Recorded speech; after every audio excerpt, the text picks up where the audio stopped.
are part of something special. They're road trip ready because they're covered by the UK's #1 breakdown service with unlimited call-outs and more expert patrols across the country to get them back on the road before they know it. They are members of the AA. Be with the best from £6 a month at theaa.com. The AA. Join today. Oh, what a day. What's this? Simply Cook? Just grab the flavour pots and easy-to-follow recipes posted through your letterbox and add a few fresh ingredients from your fridge to cook incredible meals from scratch in 20 minutes. Result. Try your first box for free at simplycook.com.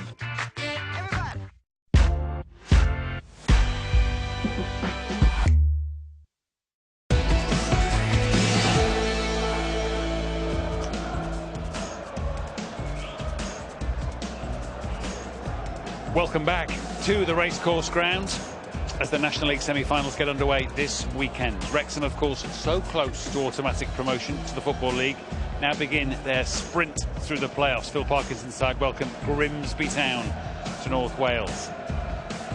The Mariners' playoff campaign began on Monday with a win at Notts County in the eliminators. Away from home again today, and a big challenge, you'd say, at the National League runners-up Wrexham. The winning side here today, of course, will play either Solihull or Chesterfield in next Sunday's final. Let's hear then from the Mariners' boss, Paul Hurst, who's also spoken to Becky Ives.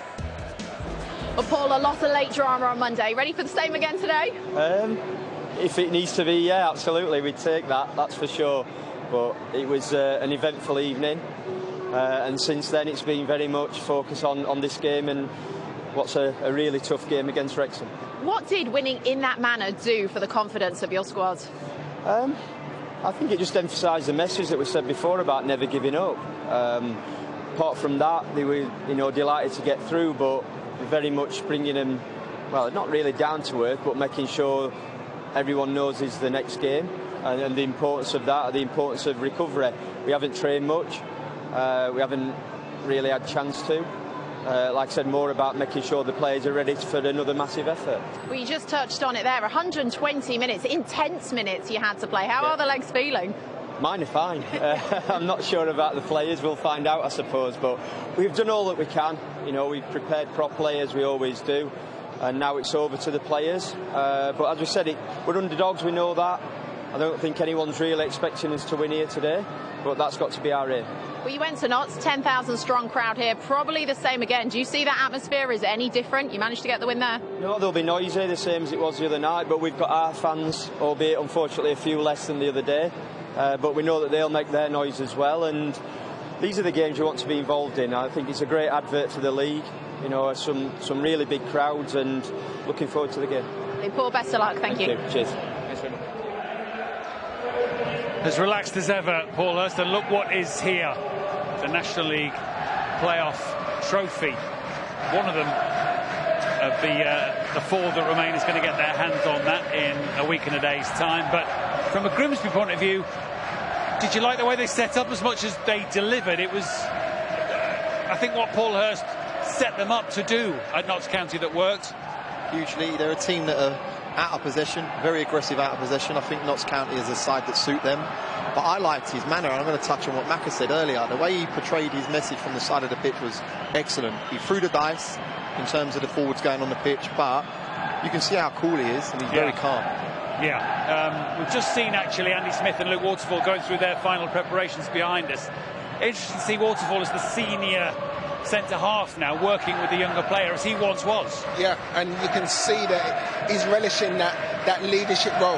He's taken the youngsters under his wing now, and he's a man now. He's no longer a young boy, he's a man, and he's taken that responsibility with both hands. He leads the team not only in his defensive work, but in an attacking sense as well. When he goes forward and it goes to me, you see some of the goals he scores. Yeah. When he goes to attack a ball, he really attacks it. He means it. And then when he's defending, he puts his body on the line. He's a perfect example for the younger ones to follow. Yeah, it's an obvious thing to say, but I'm looking forward to that potential collision. Ollie Palmer and Luke Waterfall today. Oh, huge, colossal, the pair of them. And I have to say, I look at Waterfall, he has an attitude towards defending, and he has an attitude towards attacking the ball, and he is a threat from set plays. They got proper long throws, so for me it's going to be a very exciting match. Yeah, that toes a long throw, of course, will be a factor. But also Grimsby have to try and control the middle of the pitch. The likes of Fox and Sousa were very effective the other night. Well, they were brilliant. They were brilliant the other day, you know, and then Clifton coming in on off the side. Their shape was perfect. I really enjoyed their balance. You know, they've got a really good balance about them. The work rate was outstanding. And listen, they'll enjoy being the underdogs. I think they'll look at this game and think we were the underdogs against Notts. We came out victorious. We go into this again with no pressure, being the underdogs. They'll fancy it and they'll want to upset this 10,000 crowd for sure. Stage is set in North Wales. The sun's just poked its nose out again. We go into this again with no pressure, being the underdogs. They'll fancy it and they'll want to upset this 10,000 crowd for sure. Stage is set in North Wales. The sun's just poked its nose out again. It's breezy. It's on everybody's mind. An expectant local crowd of thousands and thousands. The owners are here. Grimsby stand in their way. Kick-off not far away.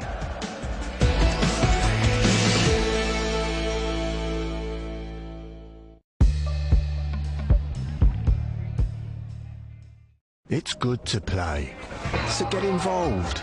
Meet your mates. Don't meet your mates. Lift your head now and then. See the world. Do it for her. For them. Do it for yourself. But always know your limits. Keep yourself in check or just play another day. Play safe at Bet365. 3 premier guests booked 3 premier rooms. Guess who used Trivago?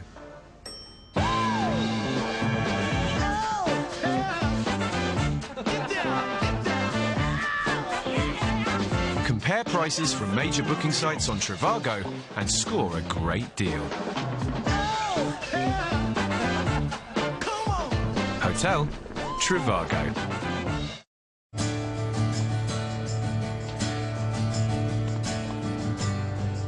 Stand by me. Nobody knows the way it's done. Wishing you all a wonderful 4-day weekend and Jubilee celebration. Halifax, it's a people thing.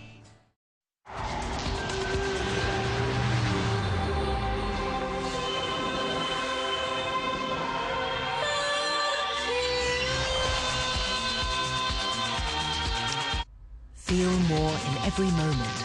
All new Lexus NX self-charging or plug-in hybrid. Get up and go. There are some drivers who are part of something special. They're covered by the UK's #1 breakdown service. With unlimited call-outs and more expert patrols than anyone else, they are members of the AA. Join today at theaa.com. Be with the best. Amazing deals now on at Currys. Get 10% off the marked price on all Samsung TVs, like these Samsung QLED Q80 TVs with exceptional detail and colour from $675. Or upgrade to the Samsung Neo QLED QN95 series with anti-reflective screen from $1170 at Currys. The Solo Stove Bonfire is the hottest new reason to get outside. With its signature 360-degree airflow design, firewood gets just the right amount of oxygen, and since it's easy to light, it gets going fast. There's a reason it has over 10,000 5-star reviews. Bonfire is made for when those good moments become lasting memories. Save £20 off your first order using promo code TV20 at eu.solostove.com. At Emma, we know a great day starts with a great night's sleep. That's why everything we make helps you awaken your best. With our beds, pillows, and the coveted Emma Original Mattress, a Which Best Buy 5 years in a row. See for yourself with a no-risk 200-night sleep trial. Order now at emmasleep.co.uk. You know that concert I was telling you about? Well, I was so close to the stage when I saw her, and she pulled me in. It was so unexpected. The coolest thing I've ever seen. It was such a scene, but I look pretty hot. It was so hot. I mean, the look on his face. Face it. You really missed out on the best time of our lives. You really had to be there. When you're with Amex, you always have a story to tell. It's never a question of if it's going to happen, it's when. We're an exotic cider with a taste for doing good. Natural flavors, 100% recyclable, vegan friendly. And our partnership with WWF means we can all help habitats together.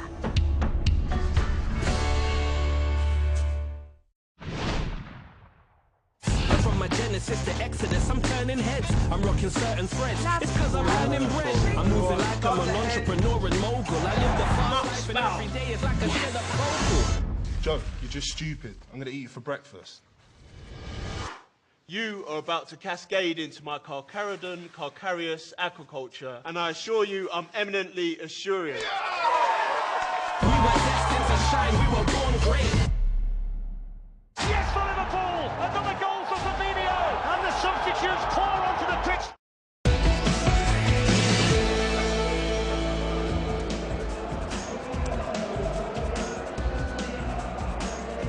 Welcome back. Now, even though they're obviously not involved in the playoffs, Stockport, they've made their presence felt again. Plane flying over the racecourse right now. SCFC, Stockport County Football Club, champions. And of course, Dave Challoner's catchphrase, as we all now know, cheers, thank you. Not sure about EVF. Probably best left. They've turned up again. Now, you can't accuse them of not being invested both emotionally and financially in their club. Rob McElhenney and Ryan Reynolds here to support their team, and of course Grimsby are not without their celebrity supporters, Lloyd Griffith and Rob Beckett, fellow comedians who I think certainly in Lloyd's case a big Grimsby fan, and Rob supporting his mate here as part of the 1,200 or so Grimsby fans that have got tickets to get into the racecourse. They have clearly filled their section, enjoying a Welsh cake maybe? Not sure. But Wrexham will clearly outnumber Grimsby by 6-7 to 1. They are a factor here, Luke, the Wrexham fans, I think. Hugely, but if I'm Paul Hurst, I'm going to try and get them on our side, and how you do that is you come out the blocks, first 20 minutes, quieten them down as best you can. I was lucky enough to be present when they played Stockport, and my lord, did they push the Wrexham 11. They were most definitely the 12th man on the day, and they're going to need to do that again to try and get an extra 10-15% out of the group. Does the same kind of conversation apply that we had at Notts County, where a big crowd, a very passionate, enthusiastic crowd, it's a double-edged sword. It works for you if you get on the front foot, but if you go behind and it's not going your way, it becomes a bit of a weight. Most definitely, and I think that's exactly what could happen today. They've lost their last 2 games. The fans are a little bit itchy now, you know, having lost out in the FA Trophy. This is their final chance now to go and get promotion and get some success. The fans will be nervous. It's down to the players to make sure that they go out and give a performance like they did against Stockport and put those nerves at ease. Well, listen, you can probably feel it wherever you are watching this. The atmosphere is magnificent. The racecourse is pretty much jumping as the players emerge. Conditions are good. It's windy, but I wouldn't have thought problematically so. As ever, wherever you are, you can enjoy today's action with friends on the BT Sport app by watching together. That is one of the options for that and plenty more. Download the BT Sport app to your mobile or tablet. And Grimsby do a number on the road again. They were good value at Notts County, but Wrexham at home are almost unbeatable. Only one of these two can go to the London Stadium in 8 days' time, and from there you'd hope up to the EFL along with Stockport County, who I'm sure, as we've just seen, are watching. Big day for him. Big day for not just the 22, but potentially the benches to boot. Off we go then, in the company, as always, of Adam Virgo and Adam Somerton. Afternoon, boys. Afternoon, Matt. Afternoon, everyone. The racecourse ready Tough to overstate the significance to the clubs involved of this match. Wrexham and Grimsby competing, of course, for a place in next Sunday's final. We should check on the team news. Phil Parkinson has made 2 changes to the Wrexham side that began their FA Trophy final defeat to Bromley last weekend. Tyler French is restored to the back 3, with Tom O'Connor moving to the bench. The other change is at right wing-back, where the fit-again Brian Hosanna is preferred to Liam McAlinden. It's the same 11 that began Wrexham's last home game, the 3-0 win over Stockport on the 8th of May. Paul Hurst has gone with the same Grimsby side that started Monday's eliminator win at Notts County. The only change to the squad is on the bench, where Aston Villa loanee Arjan Reiki comes in for Giles Coke. Also among the subs is Manny Diasaruwe, who came off the bench to score the winner at Meadow Lane and scored a hat-trick on the final day of the regular season at Eastleigh. Well, Paul Mullin, the National League's Golden Boot winner this season, 30 goals in all competitions, one of many potential match winners out there, Adam. It certainly is. I mean, the relationship he has struck up with the likes of Jordan Davis and Ollie Palmer, it is so important for them to get him into the game, stretch play, use his experience in that final third. Well, Wrexham finished the regular season 11 points ahead of Grimsby, 2nd and 6th respectively, but now it's all about who delivers on the day, who handles the pressure of playoff football. We must have a winner this afternoon. These 2 of the biggest clubs currently playing outside of the Football League. This their biggest game of the season so far, each desperate to make sure they have one more to play. One will go to London Stadium next Sunday, Wrexham or Grimsby. As McAtee chases this year, they'll be full of confidence, Grimsby, after their performance at Meadow Lane on Monday night. Hosanna, he's had a full week's worth of training as he returns from injury. Young plays it forward, looking to bring Palmer into the game for the first time, but tied it up by Waterfall.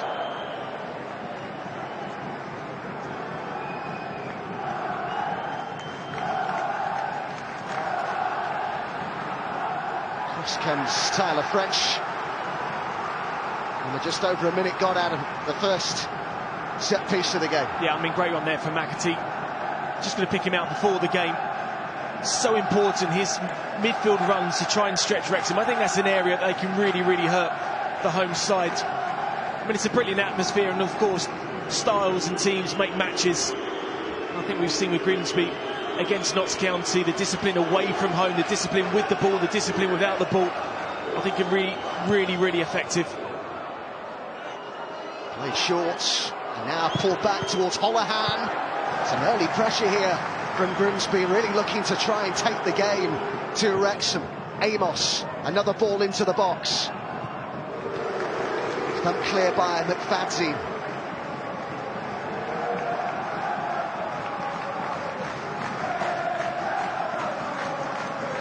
Phil Parkinson's only previous playoff success was with Bradford, who he took up from League Two in 2013. Could he finally end Wrexham's long wait for a return to the Football League? A lot of pressure on him and his players. The expectation is all theirs, being the home side, being the team that finished as runners-up, but Grimsby a dangerous opposition, as they showed at Meadow Lane. I think what they did really well against Notts County, Adam, in the first 15-20 minutes, he stopped them playing, and that really got them into the game so well, and they couldn't really settle, and they're trying to look to do the same again. I think the difference between this Wrexham side and Notts County is that Ian Birchall's side wanted to play through the thirds. I think Wrexham will be happy to try and turn Grimsby early on and get Mullin and Palmer into the game and stretching the back line of Grimsby. On the ball, they've got to start well, move the ball early, and they've got some good encouraging signs early on. Amos with the throw-in. Got it back again off Clifton. McAtee. Taylor. Taylor's turned nicely, and McAtee gets it back! Great goal! But the flag's up, it won't count. It's a lovely move, that, though, by Grimsby. He'd just gone a little early, it would appear, McAtee. Well, it's an emphatic finish. A real quality player. Just the fluidity, the way that he plays, the elegance he plays with, the back heel. Just a shade offside. Take nothing away from the finish, though. That was unbelievable. But that's maybe a start that Wrexham have really need to try and kick into gear. Well, he's got 1 year left on his current deal, John McAtee. Paul Hurst was saying recently that they are in talks over an extension. They're very keen to keep him naturally. Those talks have been parked for the moment until the end of the season. It's a real favourite of Paul Hurst. This is the third club they've worked together at, including Shrewsbury and Scunthorpe. But it's no doubt, Adam, who started the better here. It certainly has been the away team. Early into the game. When you look at Wrexham, Adam, and you look in the real big games that they really need to turn up in, can they deal with this pressure? It's probably, I mean, they weren't very good in that trophy final. I thought they just looked a little bit lethargic. I thought they looked a little bit flat on their feet. Yes, Phil Parkinson made 1 or 2 changes that maybe helped with the imbalance of the side. I mean, but this is probably his best side on paper, but they haven't settled into the game yet. He was very keen, Phil Parkinson, to be able to pick the same side, the same 11 that started the win over Stockport here, their last home game, where they had a fairly slow start, as I recall, to that game, but then ended up winning it 3-0. But he has been able to pick that same team. Hosanna fit and available, and French back into the back three with O'Connor dropping to the bench. That was a bit of a surprise, wasn't it, that O'Connor started in the back three at Wembley? Yeah, it was, but I think to just try and change and give the right players a bit of rest before this big game.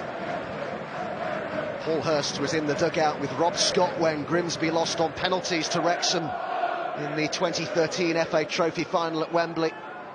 Could he deny them a place in the promotion final today? Maybe get a bit of revenge. A reminder that the winners of this afternoon's tie will play either Solihull or Chesterfield in next Sunday's final. But the long throw-in of Cropper will be brought into use here by Grimsby. Great distance on that. It's Davis who got his head to it, and then Young helped it clear.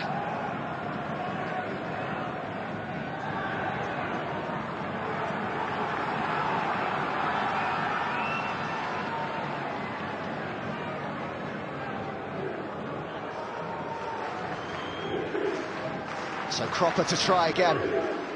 It's equally as far, isn't it? Taylor got a head to it. The referee has noted a foul, and it'll be a free kick to Wrexham. Oh, it certainly will be a big area of the games with these long throws, one from Cropper and of course Ben Tozer of Wrexham. Yeah, they're well into double figures now, aren't they, Wrexham, with goals that have been scored from throw-ins taken by Tozer this season, but Croppers could be equally dangerous today as Dibble sends it long. Helped forward by Holohan, the flick by Taylor to McAtee. Davis with the challenge, but it'll roll here for Souza. McAtee.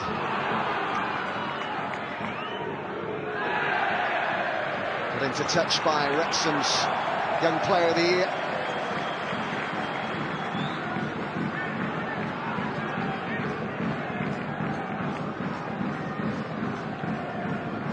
I think his role in this game, Adam's going to be vitally important. I mean, a player of real quality. We talk about players that can certainly go on to another level. McAtee is that player in a nutshell. The elegance he plays with. I mean, you've got two great players on show with Jordan Davis as well in the Wrexham shirt. Arguably the two, for me, best creative players in the league.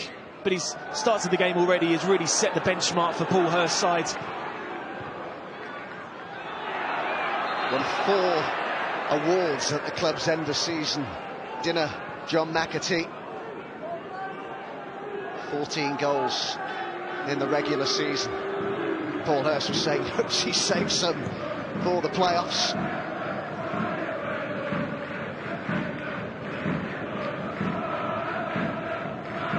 Wrexham have plenty of goal threat of their own, not least, of course, that front two of Palmer and Mullin.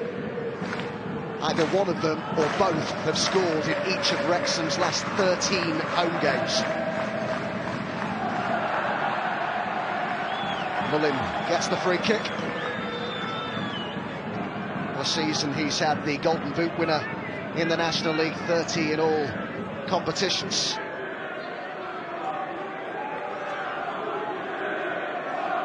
Certainly saw one on the back of the head there. Certainly suffering the consequences of that, the committed challenge from Smith. But that's what you want as a centre-half. You go into the halfway line, you put your mark on the centre-forwards early on. Thought other than Fox, Smith was probably Grimsby's best player on Monday night. Excellent, the centre-half who's on loan from Hull City.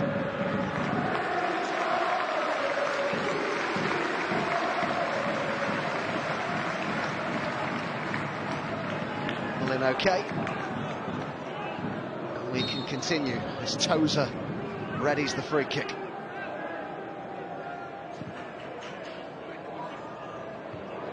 Header by Palmer. Couldn't quite take it in his stride there, Mullin. They are a fantastic partnership, those two. Taylor looking for McAtee. Souza is out wide. Taylor waits in the box. Clifton's in the box. McAtee. Holohan with a chance to stick one in there. Clueworth with the header clear. Fox. Cropper. Holohan. No chances taken by Tozer. Behind it goes for a corner. Yeah, confidence from Paul Hurst's sides. And what they're doing well, when Grimsby get it on the edge of the box, they're taking an extra touch, getting the ball out wide when Wrexham clear it.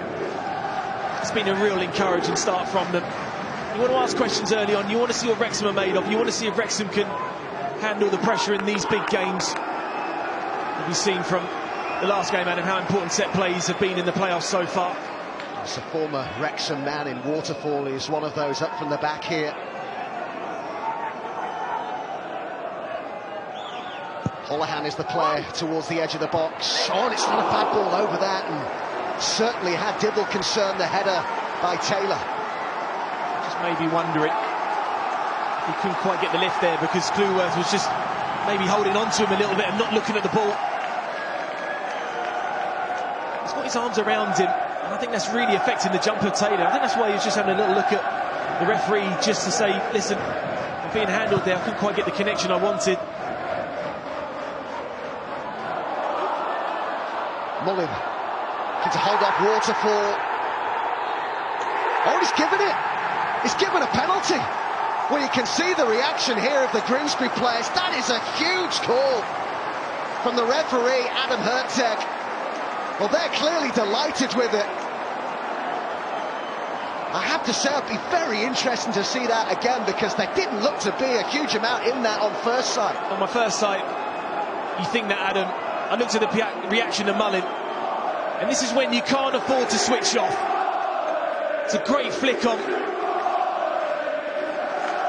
If you give penalties for that, Adam, we could have 30 a game. He's gone down far too easily for me. He gets there, but because he can't really go anywhere with it, he's feeling a slight contact and he's gone down far too easily. It's a harsh one to give. It goes against the former Wrexham man as well. So the man who has won the penalty will now take it.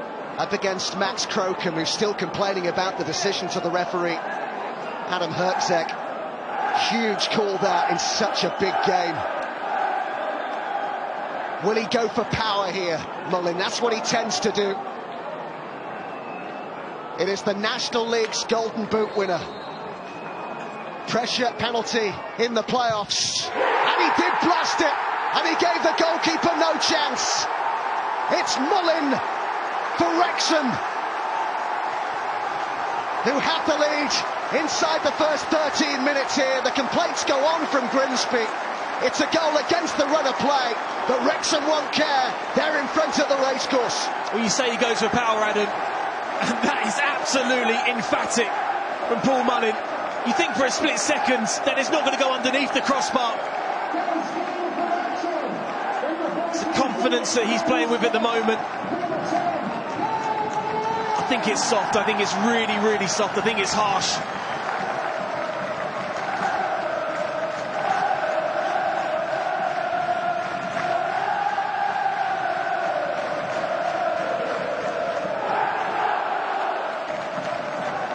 Raucous at the racecourse.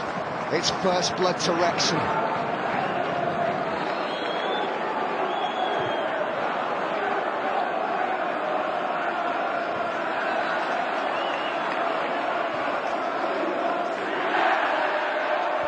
Taylor, can Grimsby hit back quickly here? Clifton.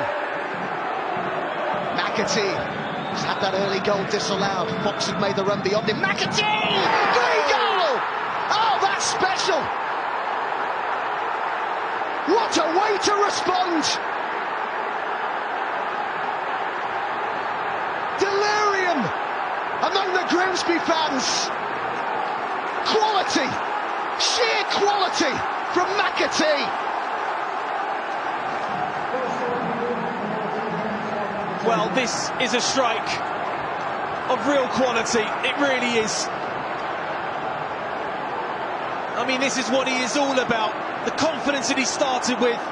And I think there's a bit of justice in this goal, Adam, because I don't think it was a penalty. And for Grimsby to come straight back with their first attack, I think shows guts about this team. It shows everything that Paul Hurst wants from his side. But you have to say, when you look at the big games and you look at the big moment and you look at big players to really step up, John McAtee has done that for them and has got them right back into this game.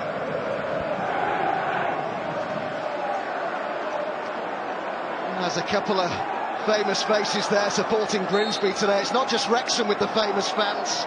The comedians Rob Beckett and Lloyd Griffith, good friends in there. It's Lloyd Griffith who's the big Grimsby supporter, who was born there and grew up there. Others than round the country. What a response from Grimsby. 1 minute and 23 seconds between the goals. They felt so aggrieved about that penalty, but they used that anger in the right way. Hosanna now. Wrexham were in again almost. Great save by Crocombe. What a game we've got on here. Brilliant, absolutely brilliant. And now you're talking about a reaction from Wrexham, and they've got that. It's a good save, it really is. A good height though, but good reaction though from the home team.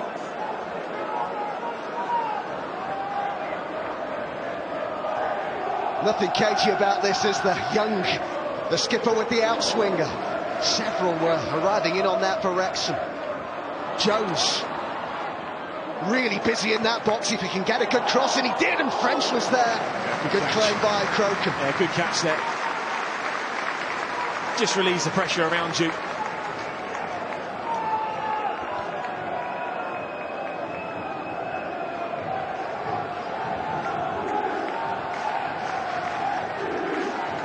Love the playoffs. Absolutely love the playoffs.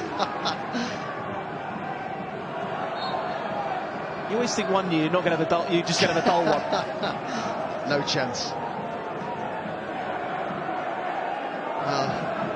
He said part of the conversation before the game at Notts County at the hotel, he said, never ever give up. Well, certainly they were listening, weren't they, his players, ahead of that game at Notts County on Monday.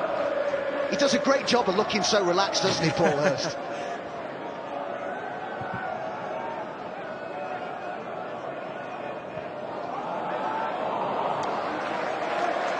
He also said, which I thought was very honest of Paul Hurst after the win at Notts County, he said that had VAR been involved, the winner wouldn't have counted. He said it would have been ruled out.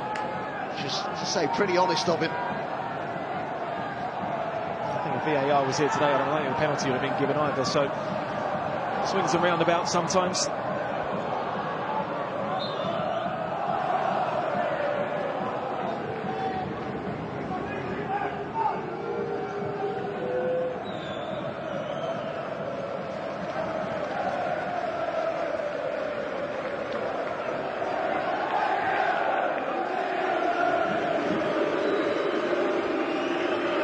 So important for Wrexham that they put their FA Trophy final disappointment behind them quickly. Below par really at Wembley a week ago. That early goal against the run of play, but how quickly Grimsby have hit back. Again, showing that character that they showed so much of at Meadow Lane on Monday.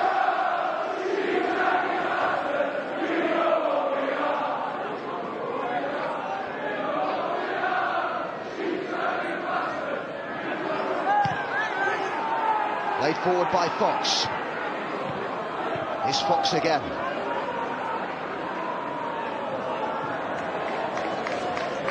To Crocombe from Cropper.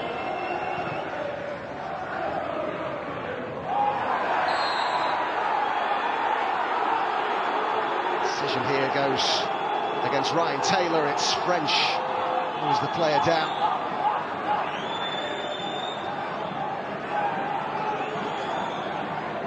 Picked again today.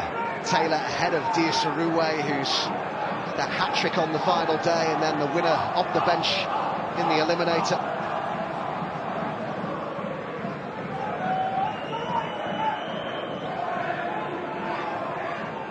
The word here, it would seem, is it's going to be from Adam Herzeg to Ryan Taylor.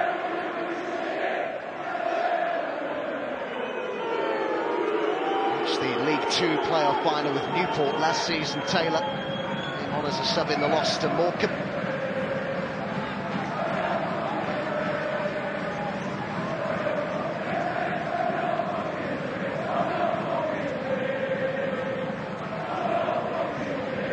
Some suggestion from a Wrexham point of view, Adam, that there could have been a foul in the lead-up to this equalising goal. That's what they're suggesting down on the Wrexham bench. But in terms of the technique for the goal, this is, well, it's well above this level of football, isn't it? Well, it is, and what I love about this angle will show it perfectly. You think you're going to go on the right, and you're going to go for the right-hand side of the goal, but he cuts across it and goes across Dibble's near post. We've got a message down to Aaron McLean and Luke Garrard, our pitchside guests today, Adam, to ask their opinion. They both think it was a penalty, I'm told. You say not. No doubt that debate will continue at half-time. And I guess whether what colour shirt you wear will very much colour. Oh yeah, I mean, listen, whatever I say, you're going to get some in the Grimsby camp saying no penalty. Of course, every Wrexham fan is going to say it's a penalty. I mean, I'm saying it from a defender's point of view, of course. Aaron McLean looked for that every time he played. So the French allowed back on, and they are quickly restored to their full complement. Wrexham, Young.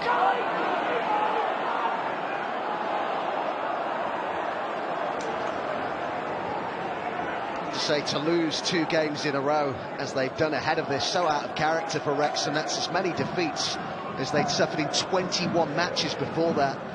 In fact, they hadn't suffered back-to-back defeats since losing 3 in a row in April of last year. They're very much in a contest here against the Grimsby side, who carried that momentum over, it would seem, from what happened in Nottingham on Monday.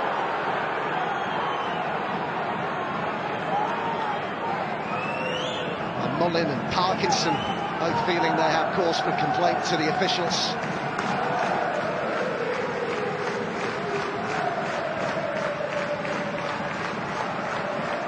Rhodes is the 4th official today, who has already had plenty of conversation with Phil Parkinson.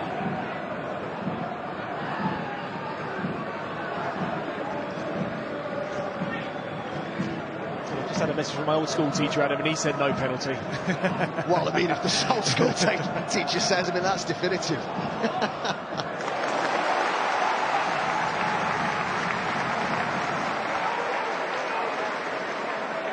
Corner then to Wrexham. Up comes French, and also the young player of the year at the racecourse, Max Kluwer, just 19 years old. Could he be part of a promotion-winning side? It was only about 5 the last time Wrexham played in the Football League.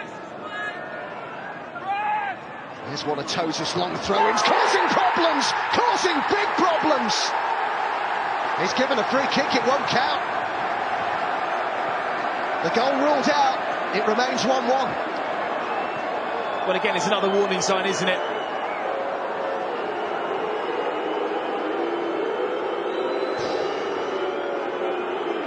It's a fair shout there. I mean, you see French on the goalkeeper. I think that's what the foul's been given for. You just see him on the line there, stops the goalie going out. I think Fox and Mullin have got each other round the neck, but I think it's a foul on the goalkeeper. That's why the free kick's been given.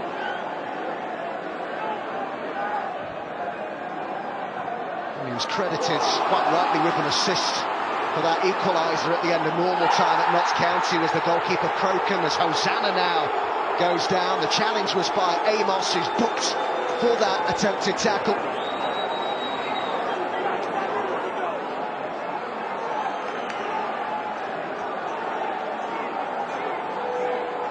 During the challenge, didn't he, with that first touch. It's only be encouraging now for Hosanna to take on Amos in one of those one-on-one situations. On a yellow so early in the game. Signed from Port Vale in January. Amos has made that left-back spot his own in the second half of the season, but has conceded a free kick here. That's a promising position for Wrexham as they look to retake the lead at the racecourse. Palmer, a great target in these sort of situations. The man who's played in a playoff campaign for Grimsby. Just in the final that year to Bristol Rovers. Will it be Davis or will it be Young? It's the captain, Young. It's a decent delivery towards the aforementioned Palmer. And it's going to be a corner. Great ball. Brilliant ball in there. Just puts it into a real dangerous area as a defender. Just got to try and just get something on it.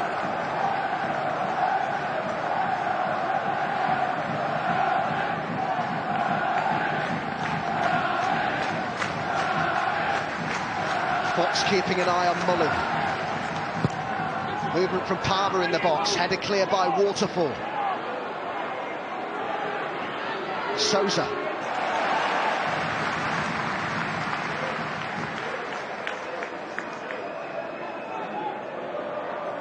It's a fixture that went with home advantage in the regular season. Grimsby beat Wrexham 3-1 at Blundell Park in September, but a debut goal for Ollie Palmer, the only goal of the game at the racecourse in January. This could be anything the way this has gone so far.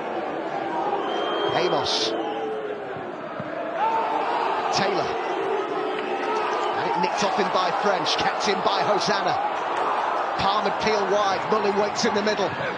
Palmer's cross, it's a deep cross, and Davis with the header. Mullen! Hosanna!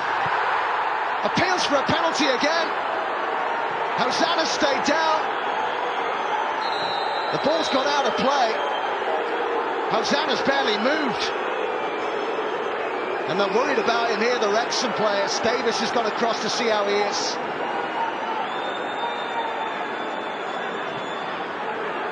Well, this is another one that's going to be very interesting to see again.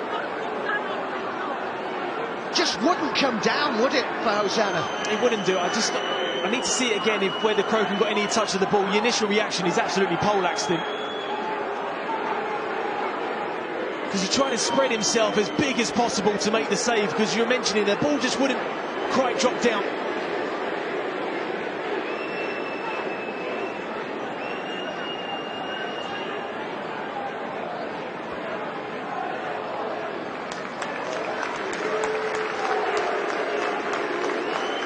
And again, both sets of players were quickly around the referee. It's good to see Hosanna is sat up. I feared for him for a moment there because he barely moved for quite some time.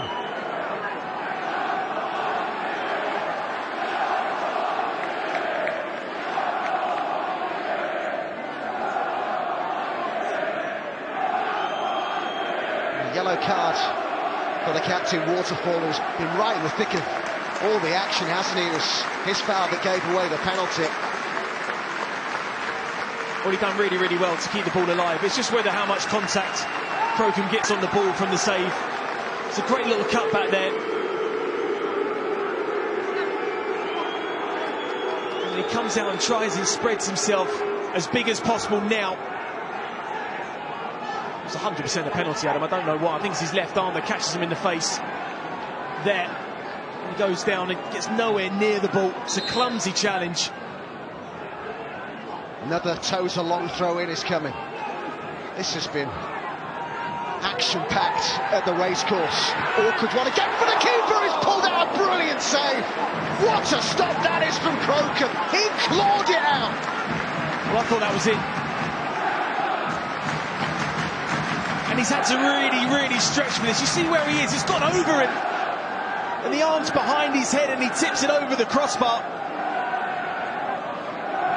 Wrexham piling on the pressure. Grimsby holding out for now. Another ball in towards Davis. Oh, the goalkeeper was there again, and then Fox puts it behind for another corner. They're penned in here, Grimsby. I've got to say, switched on there. It's Jordan Davis that created that little bit of space at the far post to head that header back across. Almost half an hour gone. Another ball in. And this time there's a foul, and it's a free kick to Grimsby, and they can breathe a bit of a sigh of relief, the Mariners. I'm even tired watching this. I mean, it's been 30 minutes of end-to-end drama. Controversial penalties, quality goals. But I mean, take a bow for this save, because the ball's behind him. It's got past him. Oh, that's brilliant. And this was the opportunity and chance there. Off the line in the end, it was Amos in the end that was there in the right place at the right time. But we saw Ben Hinchcliffe in with that end make a magnificent save from an overhead kick from Muddick. That was equally as good. That's a world-class save. He's a New Zealand international, Max Crocombe. McEwen, the loyal Grimsby veteran who had started the season in goal. He only started 2 of the opening 19 games, Crocombe, but very much the first choice in the second half of the season. Jones. Amos under pressure from Hosanna.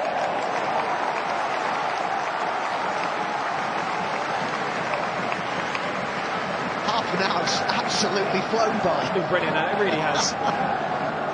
You wonder the reaction from Wrexham after the defeat to Bromley in the trophy final, and then you just wonder how much energy does this Grimsby side have when they're competing so well at the minute. Still a long way to go though. 14 goals they've scored from Tosa's long throw-ins this season. Here comes another one of them. That's a comfortable take this time for Crocombe. Slipped several times now, Crocombe. I just wonder whether a change of footwear might be required for him at half-time.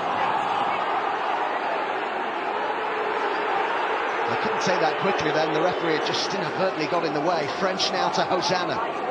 Wrexham having much the better of the ball for the moment. It's toed and froed in that respect. It was Grimsby who certainly started the game the better. Opener for Wrexham maybe against the run of play, but for the moment the home side are on top. Yeah, they played themselves back into the game pretty well, I think. After you said the start from Grimsby, you'd probably say the goal was against the run of play. And then Wrexham got that change of decision of maybe a free kick in that midfield area that McAtee took full advantage of. Which moments now, game management so important. Probably Garrard will say at half-time how it's important to see hard through at certain periods of the game. I think when Crocombe caught that, Adam, I think he just needed to settle things down rather than taking the quick kick.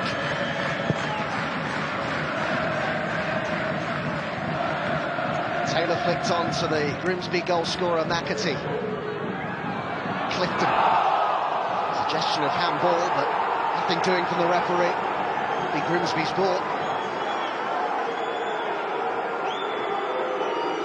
Local lad Clifton comes from Grimsby. Means so much to him to get them promoted. Joined the club at under 10 level.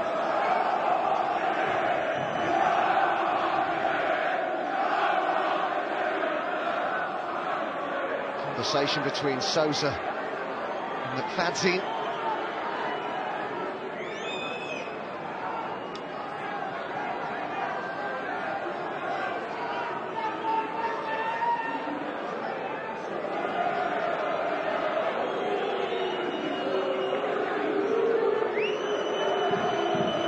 Amos to take the throw-in. I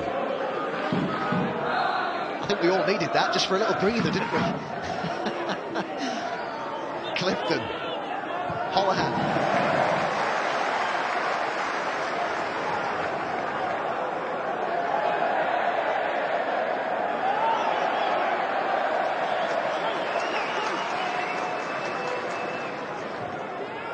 Amos. McAtee offside there.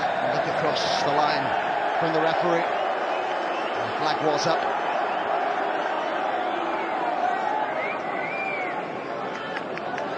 Well, the playoff drama will continue tomorrow. We head to the West Midlands. It is Solihull against Chesterfield. Again, a lunchtime kickoff It's BT Sport 1, and then the final at London Stadium, the home of West Ham. Next Sunday, our coverage begins at 2 o'clock. Another game not to be missed. If it's anything like last season's promotion final, we are in for a lot of fun. Taylor chasing this, but carries through to Dibble.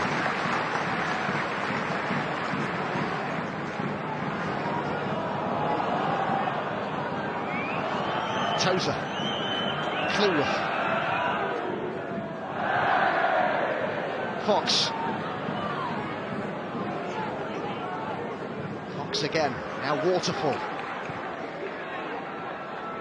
McAtee. Covers a lot of ground, the number 10. Fox has arguably been Grimsby's best player in his last 2 games for them.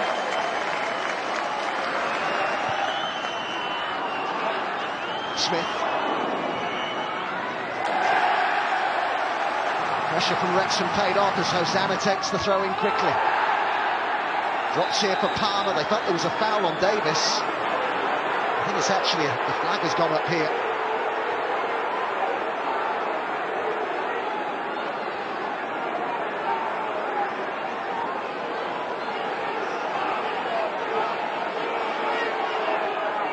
His runs, though, Adam, from midfield, those of Jordan Davis, are something that Grimsby are really going to have to keep an eye on today. 20 goals he scored from midfield this season. He's been brilliant, as Luke Garrard was saying. He's the complete player in every single area. Talk about McAtee, of course, but Jordan Davis has been absolutely sensational this season. You talk about those midfield runs in beyond Mullin and Palmer, but then also his positions he picks up in the wide areas that are really important. This time there's a yellow card shown to Taylor. He had a talking to from the referee earlier on. It's the same player that he tangled with earlier, Tyler French. Taylor, an ex-teammate of his now manager Paul Hurst when they were together at Rotherham.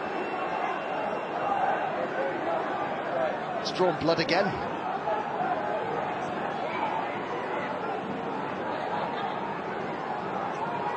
But it is a right old battle out there, isn't it? You'd expect from the playoffs. Yeah, I mean, you always wonder the teams that go away from home in 6th and 7th, how they progress through and how they can compete at this in terms of the fitness. And you know, Paul Hurst was talking about the physical side of it, but of course it's the mental side as well, what they went through to claw themselves back that equaliser and then find themselves that winner in extra time. And I think what pleased them the most, without Taylor and McAtee on the pitch, the subs that came on made a huge difference and got them over that line. It's interesting, isn't it, coming into this game, Wrexham certainly the bookies' favourites. You can understand that when they finished 2nd in the table compared to 6th at Grimsby, but Grimsby actually spent significantly more days top of the National League this season than that man's team. Wrexham were top for just 3 days, Grimsby 28, because of course they had that blistering start to the season. They started the season really well, didn't they?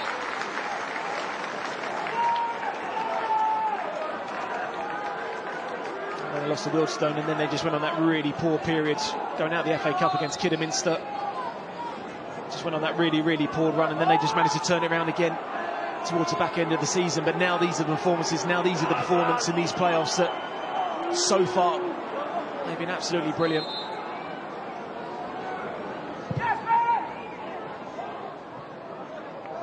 Davis. McFadzean. No side, by the way, that's ever finished 6th or 7th has reached the final since the format changed 5 years ago. Grimsby seeking to change that today, as will Chesterfield seek to do the same tomorrow in the West Midlands.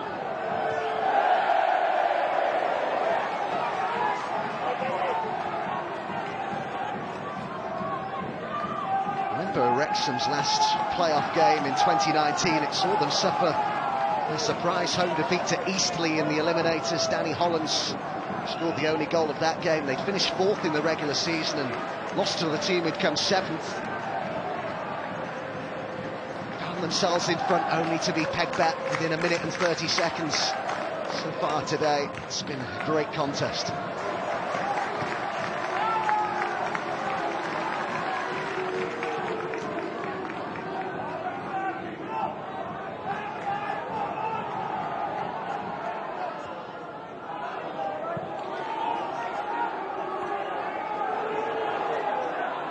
Good movement from Palmer. Spotted by Smith. What a signing he's been, Ollie Palmer, former Grimsby man. 6 goals in his last 9 games, 16 out of him in 25 appearances for Wrexham. Which is some going. Yeah, I mean, he's been brilliant. I think what he's done is taking the pressure off Mullin, especially at home. Talking about the debut, he came in against Grimsby, finding himself that winner, but the way that they've collectively shared the goals and the relationship they've formed as a trio with Jordan Davis as well. Sometimes January signings come in and you kind of feel that they're going to take a little bit of time to get going, but the price tag on his head has not certainly affected his performances. And I think he's pushed Mullin on to really continue to try and get more and more goals, but as a pairing, absolutely brilliant. It's 14 home games in a row now that either one of them or both of them have scored. The Mullin's penalty. Cleworth. A little over 5 minutes of normal time to go at the end of this captivating first half. Poor ball intercepted by Fox. Cleworth.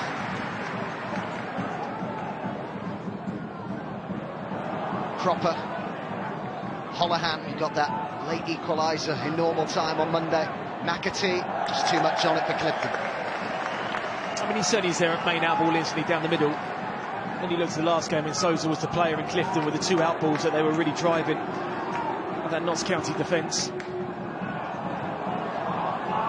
Smith stretching but got there. Holohan, who won the National League playoffs with Hartlepool last season. Nice turn by Clifton. Taylor central. McAtee is an option.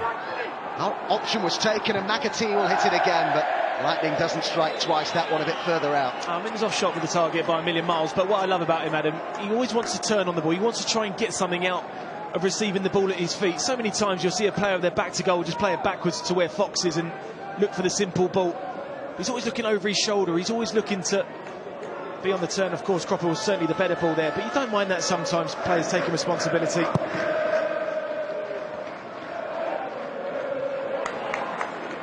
The thing that you notice about McAtee, Adam, is that for the opposition defence, he's very hard to pick up because of the spaces he takes up. He's certainly by no means static, is he? He can drop into almost a midfield or a number 10 position, even peel out wide.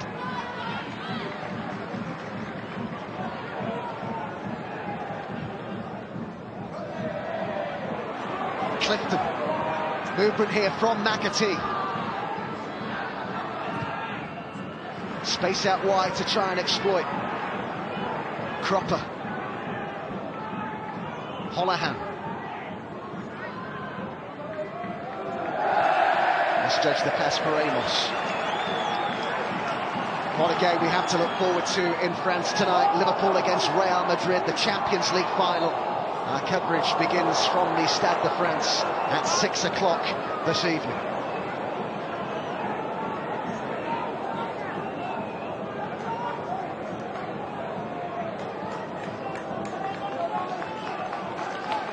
One of these teams, the dream will go on to the next weekend at least. It's right back to the start for the other. We are all square. The 2.5 minutes of this first half remaining as Crocombe sends it up towards Taylor. Nice knock down to McAtee! Wasn't far away. Well, he's in the zone, isn't he? And that's close. I think if that's on target, I think that they were struggling for that.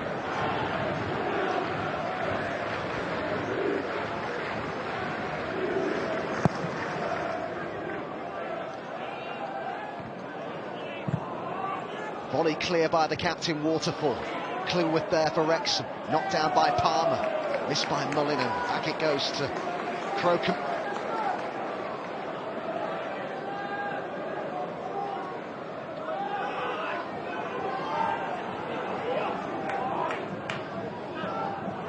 Fox, bit of space to drive into here. Cleworth.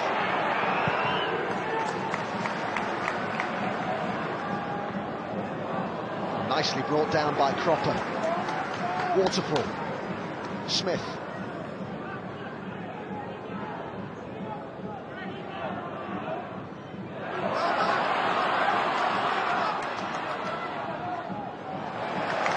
Crossed by McFadzean, and out for a corner it goes as we tick into the final minute of normal time at the end of this first half. You've got to be a little bit careful where you play in certain areas, especially just coming into half-time.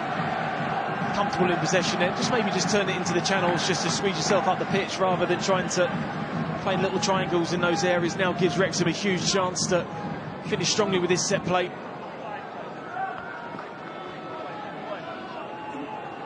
Luke Young's going to take it here for Wrexham. Harder it was with the header, but free kick goes against the big centre forward. They've done well, Grimsby, in this first half to contain the front two for the majority of the game in open play. The one time they switched off was a flick from Palmer. They allowed Mullin to go through to win themselves that penalty, but they've been pressing in the right areas because they haven't really used the channel ball too much, Wrexham. They haven't really offered too much in the final thirds, but Tozer Stroh's set plays have been important for them in this first half. So a minimum of 4 minutes added time at the end of this first half.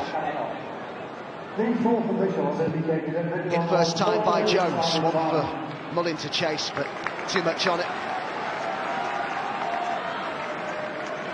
How would you reflect on what we've seen so far? I really enjoyed it, Adam. I think it's been a thoroughly entertaining first half, and you're going to have to give full credit to Paul Hurst's side, because I think first half you get a decision that goes against you. In my opinion, I still think it's not a penalty, but then to show the character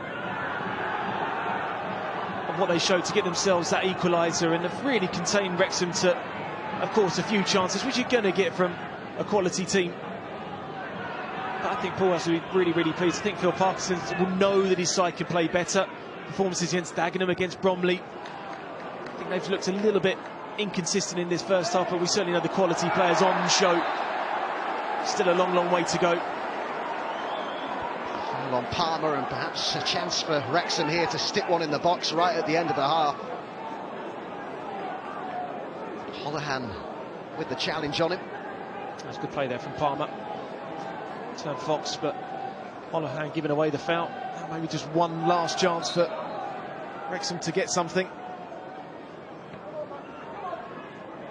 Palmer's made his way to the edge of the box where Mullin is too for the home side.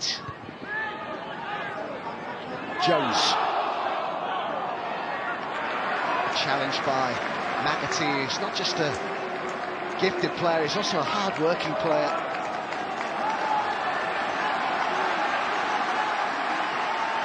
Out comes the towel again for Tozer. I can't believe they've not got that towel sponsored yet.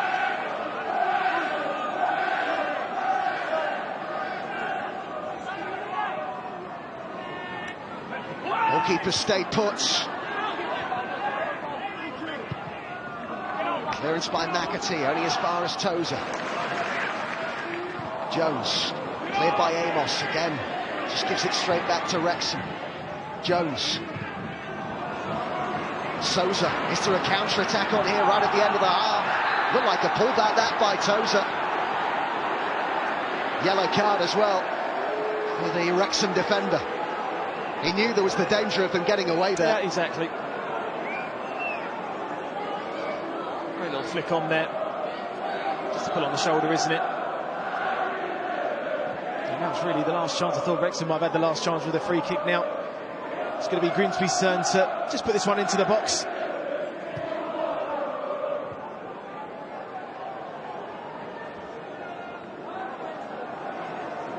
We're heading into the final minute of added time at the end of the half. Is there going to be a bit more drama left in this first half at the racecourse? Amos sends it in towards Taylor.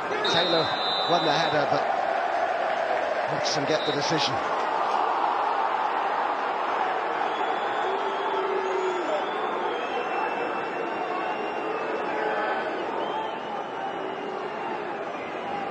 How will he feel, do you think, Adam, about this first half? I think he'll be pleased, Adam. I think he'll be pleased with his side's character. I think he'll be pleased with the side's quality. They've passed the ball well in the right areas. They've used McAtee in the hole really well. Feels that Souza and Clifton could maybe be involved in the game a little bit more, but that's been, I think, been harshly critical. Defended the front two well, but he certainly knows there's still a long, long way to go in this game, and his players have got to switch on for 90 minutes. He'd describe this game today, Paul Hurst, as an absolutely huge task for him and his players.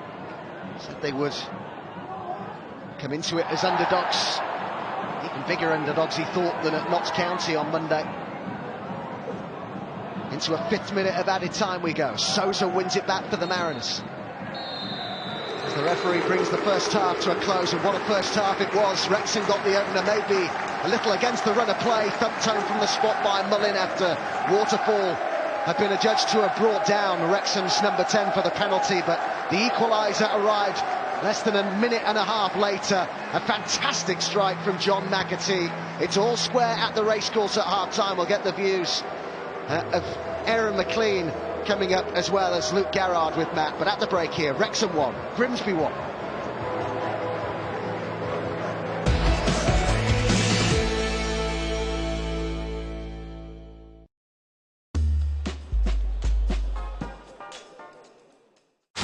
Kings of Europe on the biggest stage, but only one can wear the crown. This isn't football.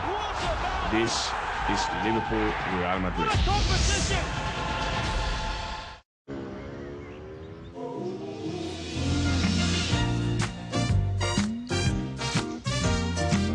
This will be an everlasting love for me.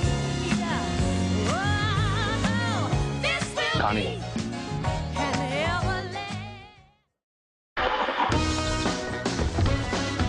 Lotto's big Jubilee jackpot is £20 million, and it must be run on Saturday the 4th of June. This Jubilee, it could be you. Lotto from the National Lottery. Amazing deals now on at Currys. Get 10% off the marked price on all Samsung TVs, like these Samsung QLED Q80 TVs with exceptional detail and colour from $675. Or upgrade to the Samsung Neo QLED QN95 series with anti-reflective screen from $1170 at Currys. You know that concert I was telling you about? Well, I was so close to the stage when I saw her, and she pulled me in. It was so unexpected. The coolest thing I've ever seen. It was such a scene, but I look pretty hot. It was so hot. I mean, the look on his face. Face it. You really missed out on the best time of our lives. You really had to be there. When you're with Amex, you always have a story to tell. It's never a question of if it's going to happen, it's when.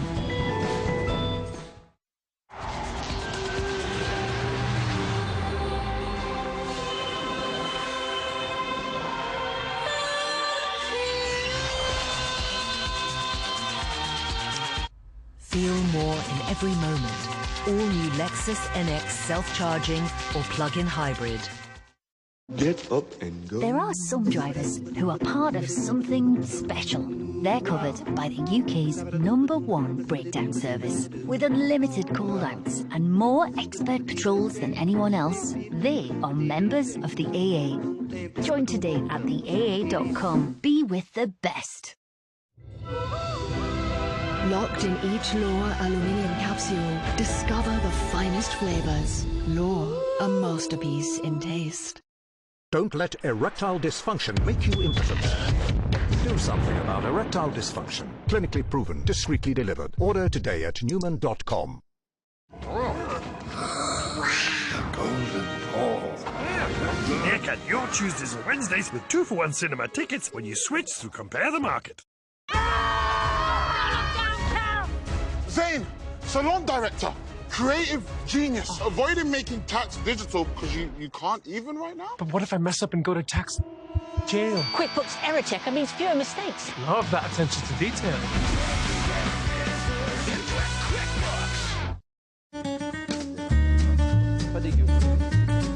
C'est incroyable, c'est... Et ces bulles, ces fruits...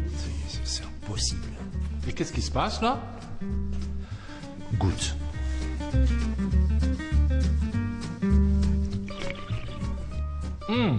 C'est vraiment bon.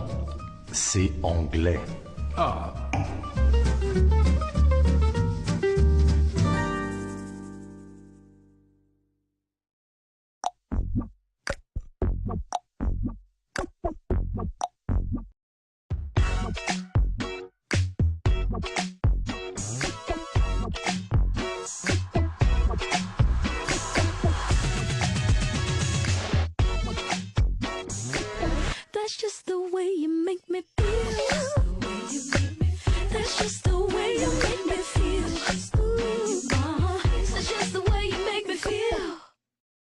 hard-earned money, control it with ease.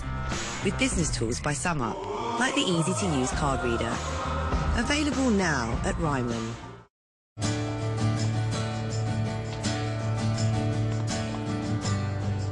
Stand by me. Nobody knows the way it's gonna be. Wishing you all a wonderful 4-day weekend and Jubilee celebration. Halifax, it's a people thing. It's all about this, the Heineken Champions Cup final. The two best teams in Europe.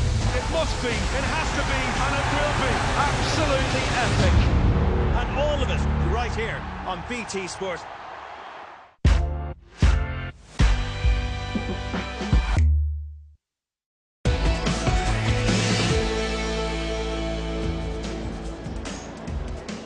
What a game. The playoffs never let you down. If it's half as good in Paris tonight, it'll be well worth watching. That, of course, is the Champions League final. All the build-up with Jake and guests from 6 p.m. from the Stade de France, 1HD, and, of course, BT Sport Ultimate for the ultimate prize in club football. Although this one also matters. Luke Garrard and Aaron McLean watching, I'm sure loving, at sometimes head-scratching. It's been a belter, Luke. It's been unbelievable. I've got to be honest with you, we checked the clock after 15 minutes. Yeah. We had the chances, the goals, the pens. Yeah, it's been a massive game, especially another 45 to go. Is this a penalty, Macca? I personally think it's clever from Mullin. I think he's felt the contact. I don't think it's enough contact to go down the way that he has, but he's felt the contact. He's seen the position that he's in, and he said, right, I'm going to go down here. And I think he's bought that. I think it is soft, but I think he's bought it. For me, I know everyone's going to say it's a pen, but I don't think it's a pen. That's a goal. I mean, wow. Yeah, talk about a confident conversion. You said it off air. Thank God the crossbar's there. That was nearly set up a counter-attack for Grimsby. But talk about quality at any level of football, fellas. McAtee here, it's sensational. He's got this in abundance, and you look, his last touch goes away from the goal, so Dibble don't think he's going to shoot. So I think that catches him unaware, and the execution's unbelievable, absolutely unbelievable. Yeah, he had me off my chair. You know, he gives the keeper the eyes, because he's really, when you check back like that, you'd look to bend it to the far post and see if you can get it out to him. Yeah. He doesn't. He just reverses it into the top corner. It's an absolutely outstanding finish from an outstanding player. Now, the referee, Adam Herzog, took his time walking off at half-time, and I'm not surprised because the Wrexham fans aren't happy with a couple of decisions here. Luke, what do you think on the disallowed goal and the penalty not given? Yeah, we're led to believe it's on the goalkeeper. Yeah. I can't see that, personally. I think that should stand. And then, obviously, as we go on with the VT, the penalty shout for Hosanna, and the left arm goes across his face, and I honestly believe that's a nailed-on penalty. Yeah, here it is. There's a lot of pinball situations in the box. Hosanna trying to get something on it. The keeper comes and cleans him out. Yeah, listen, Max as he comes out, he's obviously coming out to try and get contact on the ball, but he totally misses the ball, cleans out Hosanna. There should be no argument that is a stonewall pen. How the referee or the linesman don't see that is a shambles. That is a clearer penalty you'll see all season. It's more of a penalty than the one that was given. Exactly. And that's the thing. That's the reason people get frustrated, is because the inconsistencies. The first one is soft but is given. That one's a stone wall and isn't. That shouldn't be right. Yeah, Peter Walton got in touch to say he also thought that was a penalty. However, Adam Herzog didn't, and on we go. 1-1 at half-time here. Sometimes it's great being an owner fan. You're 1-up at home, heading to West Ham, full of beans. Of course, a couple of minutes later and things change. They'll change again, I'm sure. Second half next.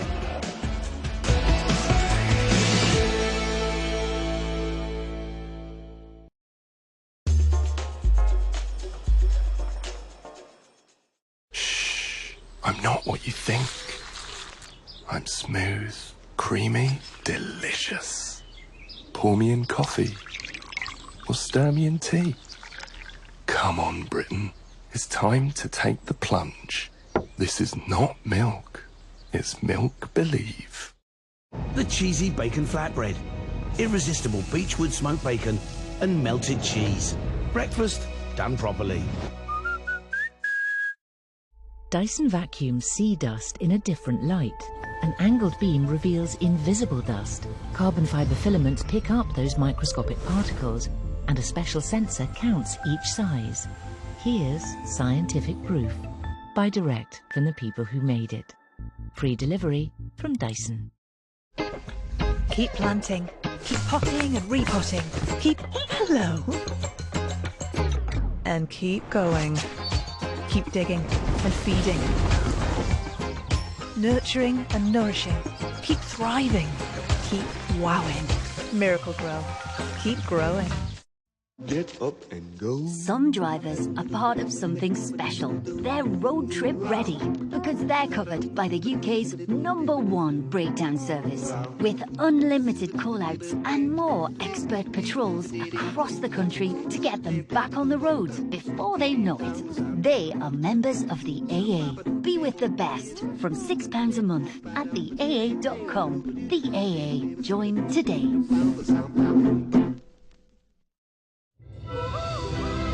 Locked in each Lore aluminium capsule, discover the finest flavors. Lore, a masterpiece in taste.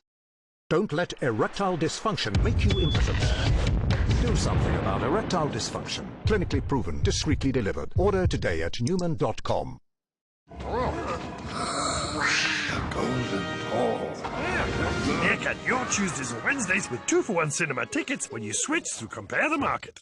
Bring on the sunshine with B&Q. We've got 25% off garden furniture and barbecues and 20% off outdoor plants too. So bring joy to your outdoors and let summer bloom.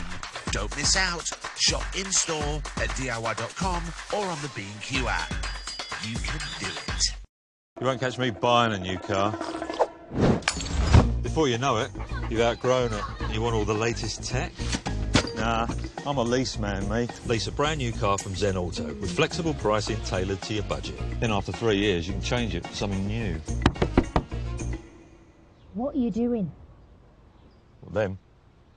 Not my real family, actors. Want a new car you can change at the speed of life? Don't buy it, Zen it. Search Zen Auto.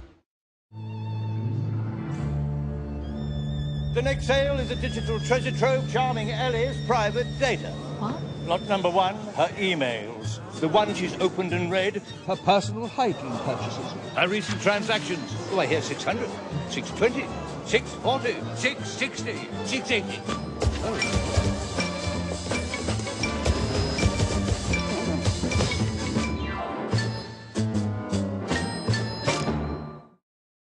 Oh, what a day. But what's this? Simply Cook? Just grab the flavour pots and easy-to-follow recipes posted through your letterbox and add a few fresh ingredients from your fridge to cook incredible meals from scratch in 20 minutes. Result. Try your first box for free at simplycook.com. What are we seeing tonight? What a punch! I don't know what I'm saying! Here we go, the action starts now. Oh, Marvin! Oh, it's in! They've got another one! He's gone down! No, Pepe! It must have been a lot. I don't really cry. You did it again. This is what he does! It's your job. My job, yeah. Oh, my word. How has that happened?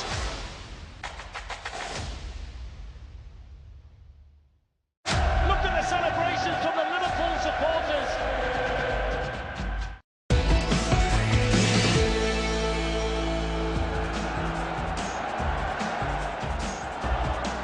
Mullin.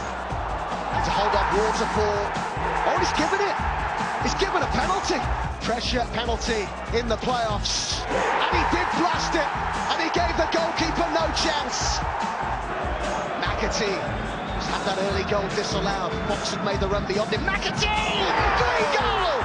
Oh, that's special. What a way to respond. Somehow it's only 1-1 in a crackerjack of a game, and they are set to go again. Wrexham and Grimsby. One of these teams in the next 45 or beyond will head to West Ham for the playoff final. Speaking of finals, the Heineken Champions Cup final live on BT Sport 2 today from 4 p.m. Leinster take on La Rochelle in Marseille for the European title. More from Luke and from Macca at 90 minutes. Is there a winner? Adam and Adam. Thank you, Matt. Yeah, let's hope that this second half is equally as good as entertaining as the first, although it's not lost on me that for us neutrals this is just great fun, but for the fans involved it really is tortuous.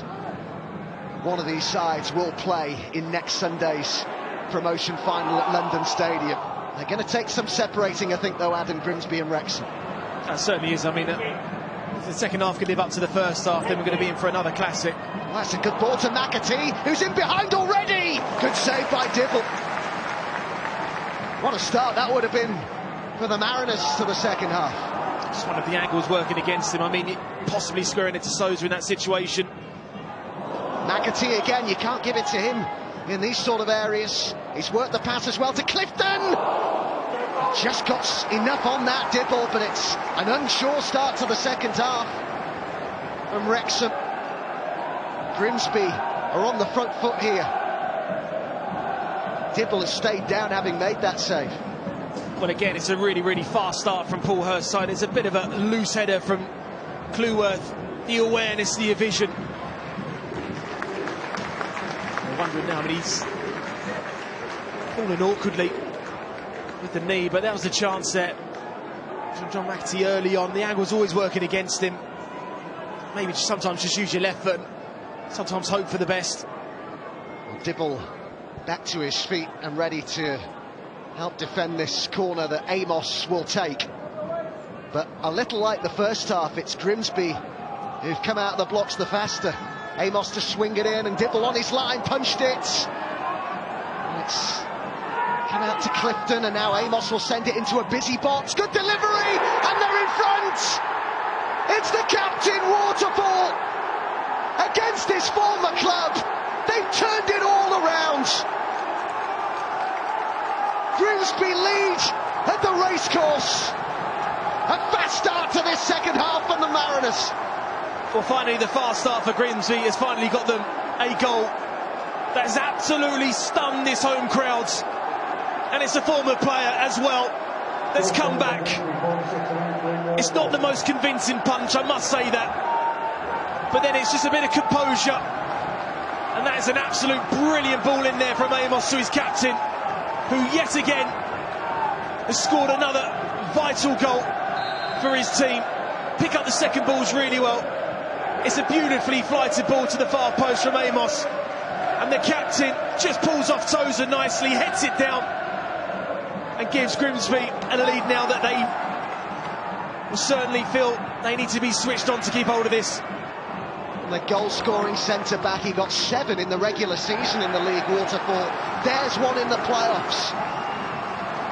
Man who won a National League title with Lincoln back in 2017.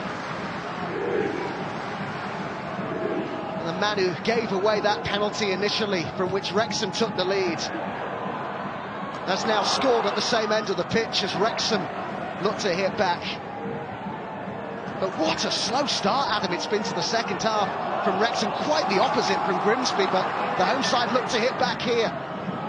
Mullin, the Golden Boot winner, wins the corner. Well, they need something, Adam. Slow start has cost them a goal.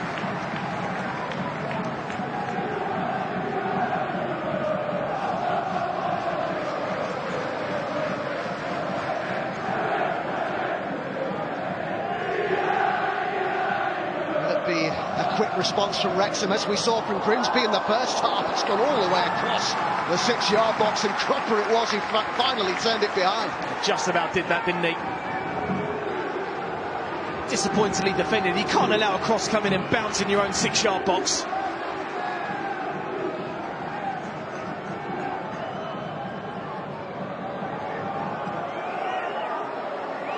Mullin being watched closely by Fox.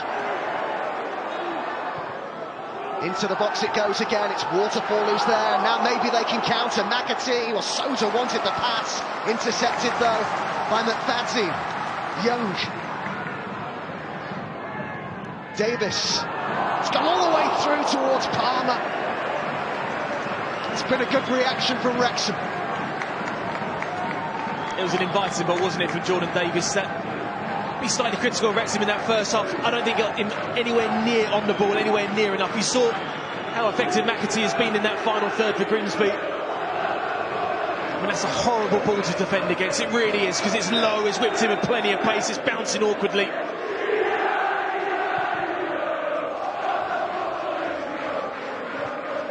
Wrexham 18 matches unbeaten at the racecourse. Their longest run since 1978, when they went 19 undefeated. That run in 78, by the way, was ended by a 3-1 loss to the then European champions Liverpool in the League Cup. Kenny Dalglish got a hat-trick. Mickey Thomas was in the Wrexham side, but they're trailing here in their biggest game of the season, Wrexham, as Fox heads it back. And what a story it would be, Adam, if a side who'd finished 6th in the regular season made it to the promotion final. That's never been done before since the format changed. Well, the trend will certainly have to change one day, and at the moment Paul Hurst's side are in pole position. At this moment in time, an early goal in the second half can work for you if you can continue the pressure and continue the momentum that you've shown all. It can work against you if you drop deep and you allow pressure to come onto you, but they're not dropping deep at the moment. Sousa, they're looking to press home their advantage, and it's been saved by Dibble.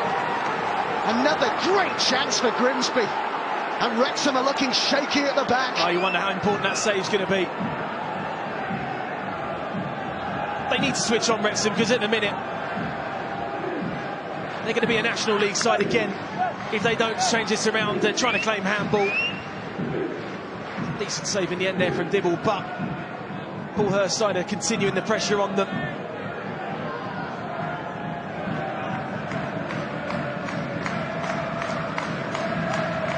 Amos leaves the corner here to McAtee.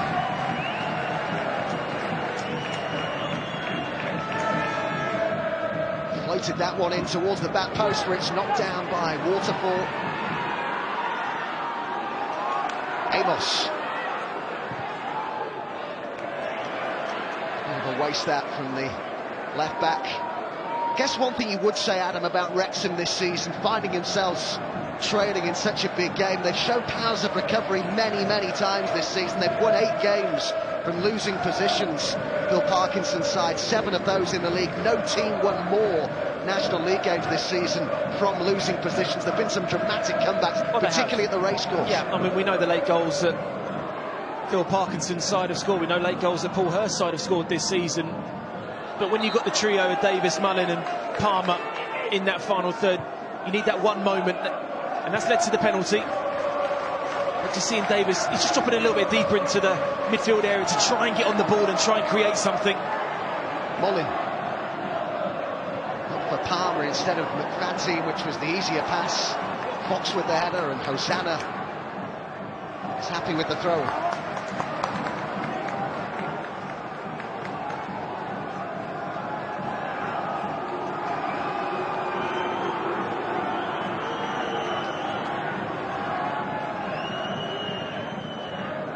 First chance he's had in this second half to send one of these long throw-ins into the Grimsby box.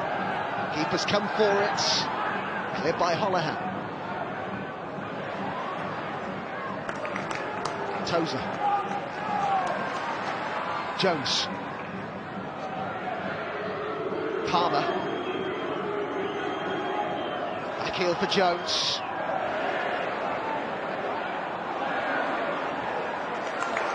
Tozer. Floated ball over to Davis.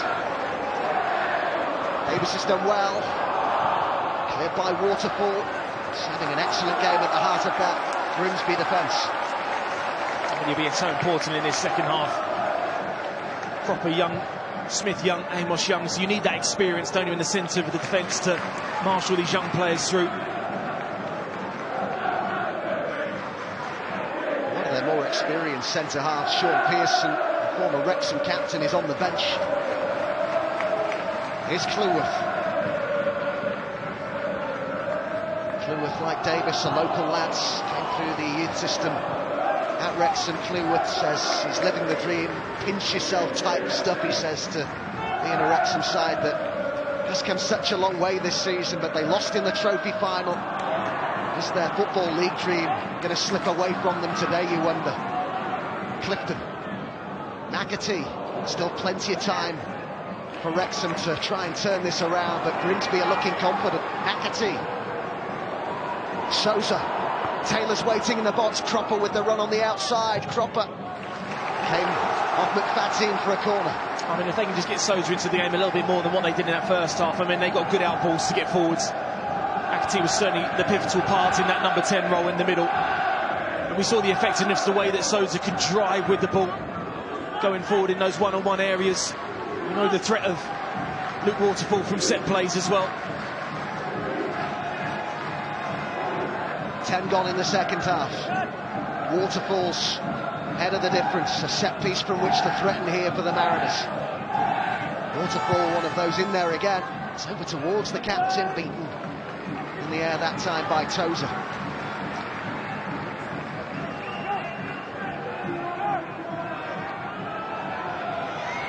As Wrexham are the biggest club he's played for, then Tozer, and he dropped out of the Football League to be part of this Wrexham project, if I can put it like that. Clifton. It's taken on here by Fox, and now Souza. Closed down by McFadzean, more pressure from Grimsby. Just wondered if Fox had the awareness there to take the shot on himself, because you pass him to Souza, the angle's going to be working against you. Just take the shot on there. Decides to pass it out wide, and that allows McFadzean to close the angle down, but worst case in that situation, you win yourself a corner.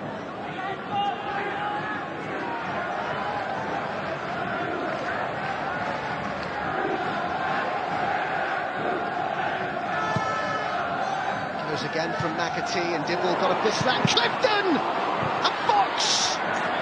Oh, two decent chances there. I mean, he looks susceptible from crosses, Christian Dibble. I'd say he was at fault for the goal with a poor punch, but I mean, look at this punch here. Not convincing at all. He's made up for a save on the second one, then it just falls to Fox that drags across it.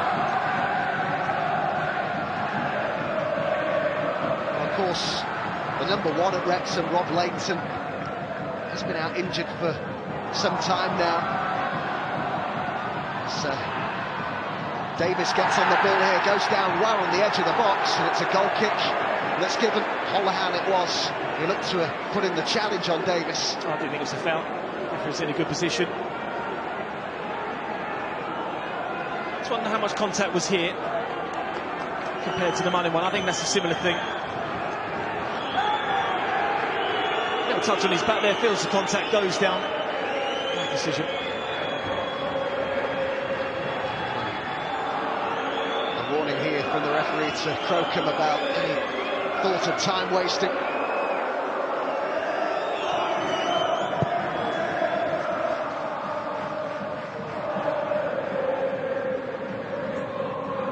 McAtee.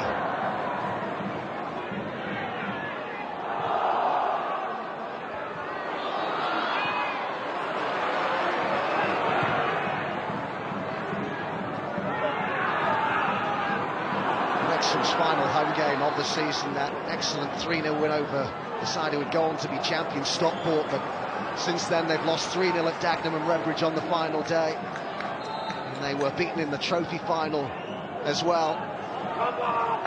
Can they recover this situation, or will it be 3 losses in a row? This loss would end their season. Mullin.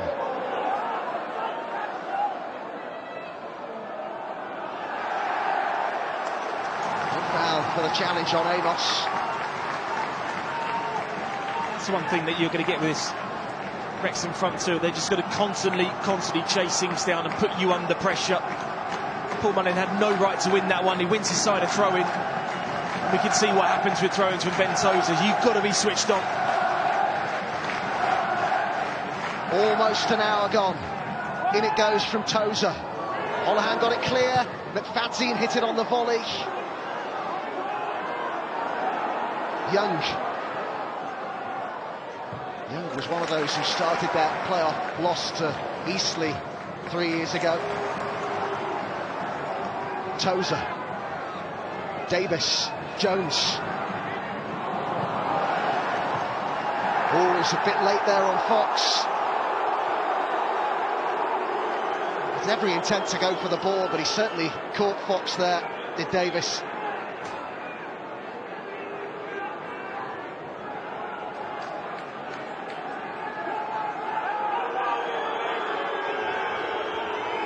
Just a free kick, that's about it. Move on.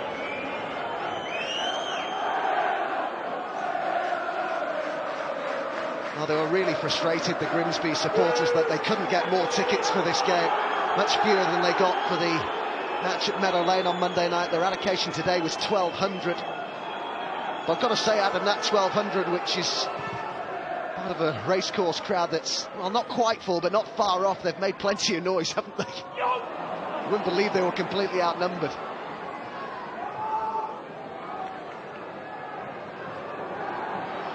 Amos driving into the box, it's a fantastic run, and it was blocked by Tozer.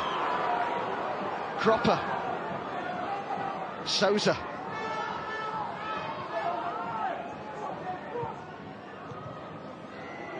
Taylor chasing this, not convincing from Cleworth. Taylor,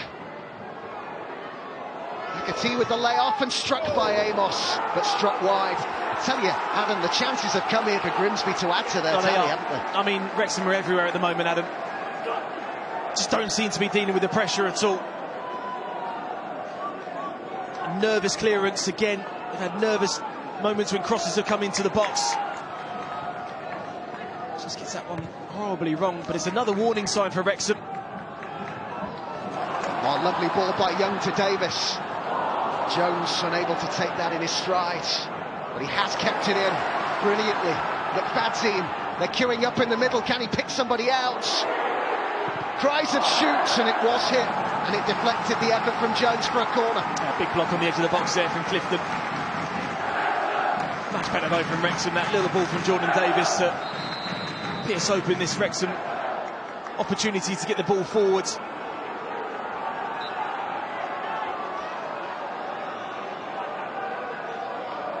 He scored 23 goals more than Grimsby this season, Wrexham. There's so much threat in that side, as they're showing here, and they've equalised. Tozer. There's that racecourse roar again. They're on terms. And how this game to's and fro's. Well, another set play in the playoffs has led to another goal. And this time it's Ben Tozer at the far post.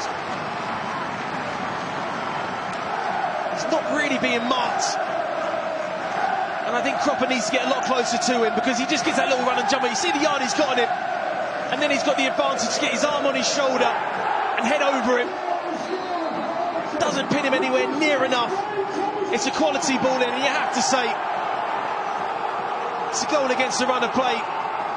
But he just gets that yard on him, and he's on top of it. It's a poor goal to concede from a Grimsby point of view, but I think Wrexham will take any kind of opportunity and chance to find themselves a goal. And now all of a sudden the game swings again. Jones appealing for offside. Grimsby, the flag stays down though. Mullin. They might have to hold on a bit here, Grimsby, because Wrexham have got their equaliser and they've got the crowd behind them. They'll feel now maybe the momentum will shift their way again. And you've got Phil Parkinson running 40 yards down the touchline to pick up the ball for Ben Tozer. He knows the importance of these next 10 minutes. Well, he wants them to keep the pressure up, isn't it? That's why he's gone to retrieve the ball. It's the man who's got the equaliser, Tozer, who's going to take the throw-in. We've had some cracking games in the playoffs, Adam, over the years in the National League. I think this has got the potential to be an all-time classic. Yeah, brilliant so far.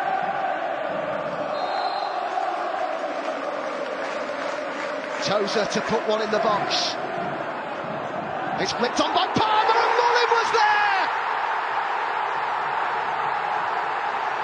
In the blink of an eye, from 2-1 down to 3-2 up. A transformation at the racecourse. It's a Wrexham recovery. This is amazing. It's the Golden Boot winner who's bundled it over the line.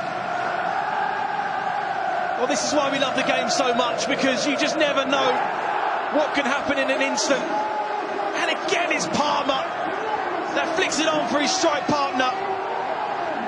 And And he just tussles away there from Fox. You know what's coming, but it's so hard to defend against sometimes. And that is why you cannot switch off for a split second. It's a great flick on. I mean, they're saying maybe the arms used it to head it.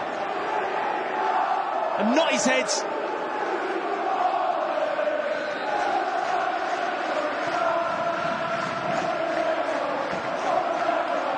Well, Grimsby were on top. They were the side that looked like getting the next goal.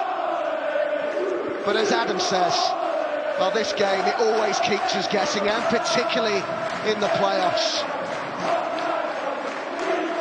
So quickly, the momentum has swung, the advantage has gone Wrexham's way. But the way this has gone, Adam, I tell you what, I wouldn't be surprised at all to see Grimsby come back into it again. And we've got, what, with added time, probably about half an hour to go with this. Adam, I'll be amazed if this ends 3-2.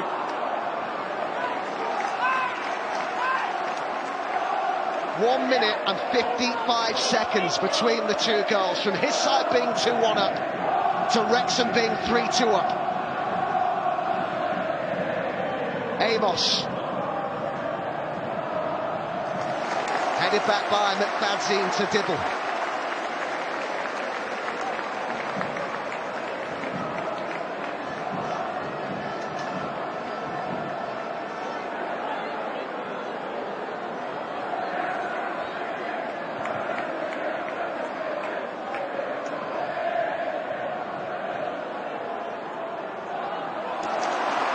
Davis, McFadzean.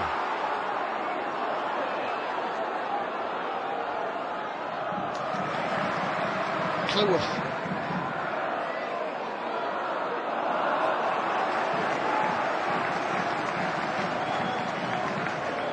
I mean, it's a great run from Paul Money. Just watch his run here.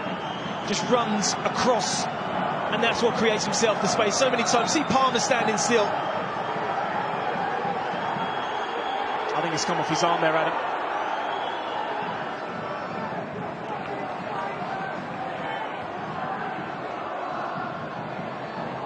Taylor with the pass to Fox.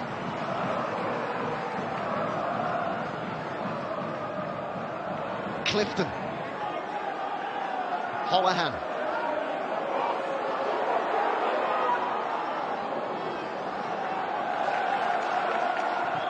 Sousa with the ball in.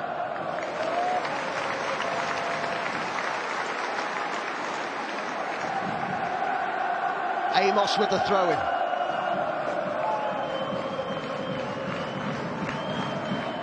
Fox.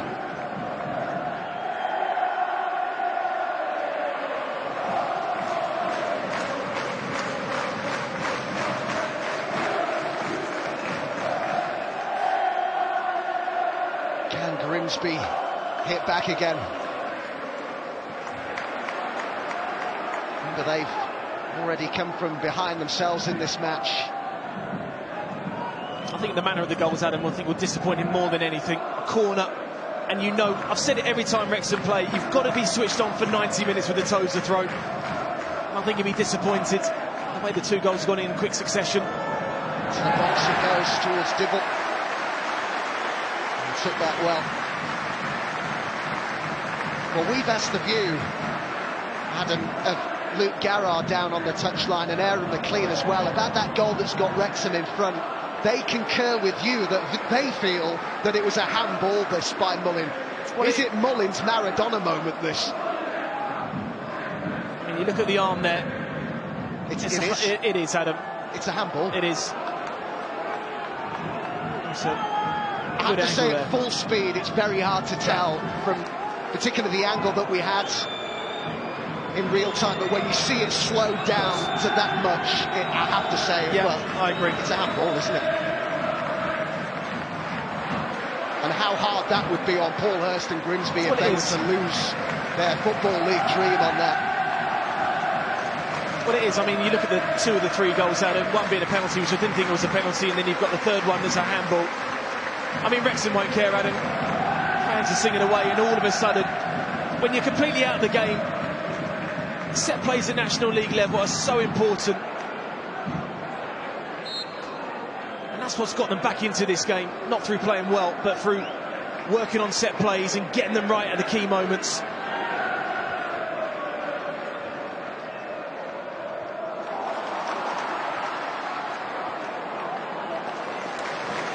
Say, having seen that, Adam, you would have expected, wouldn't you, the Grimsby players to have absolutely surrounded the referee, but they didn't, did they?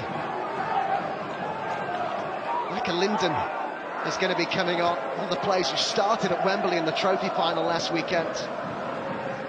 Dropped to the bench today with Hosanna coming in. 20 minutes to go.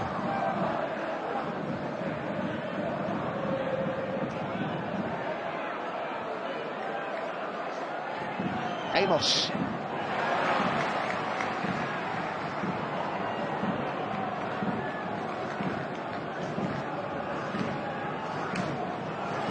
Fox. He's been allowed to drive a long way and he hit it and must have swerved a bit there. Dibble decide to punch it. Amos with the challenge there. Palmer. Mullin getting forward to his left. Jones to his left, I should say, was Mullin to his right. And Palmer will chase this, and Croken got there before him.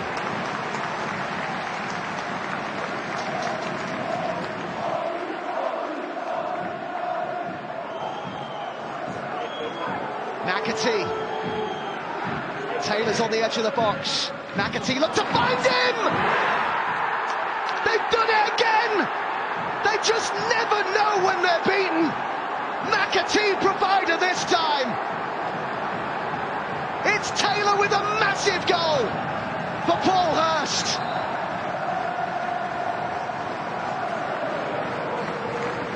Well, not often I'm lost for words, Adam. But look at the build-up to this goal. The layoff there from Taylor. And for me, being the player of the match so far in John McAtee. Just gets a little bit out of his feet there. I mean, it's such a quality ball in. It really is. And he just gets to run on French. And that's all you need, just that little half a yard. Takes it absolutely brilliantly, and yet again, Grimsby have shown great character and guts to turn this around. Well, Wrexham have made the change that they were preparing to do anyway. Hosanna has gone off, Linden has come on, but we are seeing a National League playoff classic unfolding here at the racecourse. And the good news is, we've still got about 20 minutes of this to go. And we thought we saw a game of the season here, didn't we, when Dover came? I mean, this is on a different level. You talk about the pressure of this game, what it means to both teams for promotion and getting into the promotion final. And the quality that's been shown by both teams, Adam, is absolutely exempt. It really is. At National League level. I mean, it's the physicality, but it's also the way that the game's been played. You've got to credit the players. Well, he told the players at the hotel before the Notts County game, Paul Hurst, he said, never ever give up. Well, they showed that character at Meadow Lane. They're doing it again here at Grimsby. Now, he's a man who knows how to get it done in the playoffs. Of course, did it with Grimsby after several failed attempts. They finally got it over the line, didn't they, in 2016? Phil Parkinson, somebody who's enjoyed 3 promotions with 3 different clubs during his managerial career. I can't call this though, Adam. I have no idea what way this is ultimately going to go. It's just brilliantly breathless stuff. I know I'm going to need to lie down in a dark room after it though.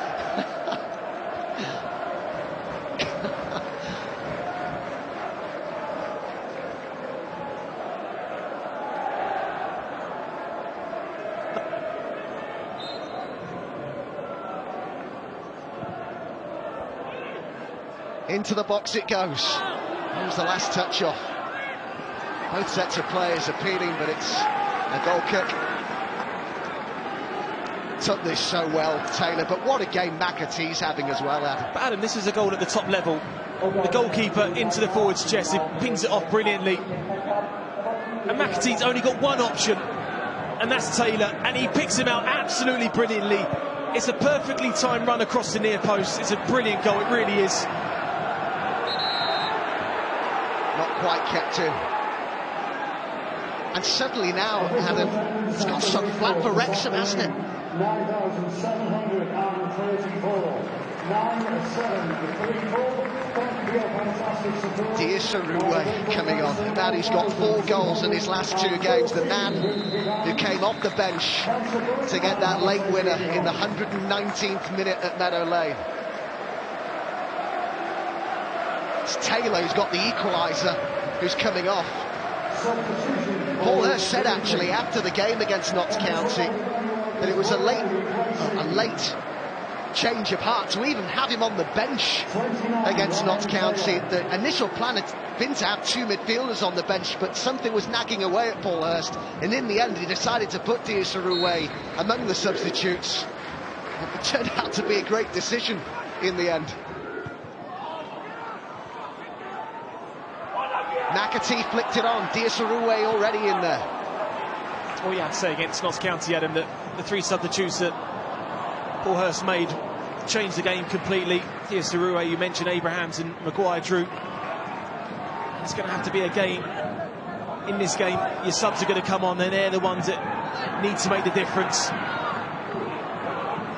Holohan, Diasarue, Holohan. Referee played the advantage there. This is Amos.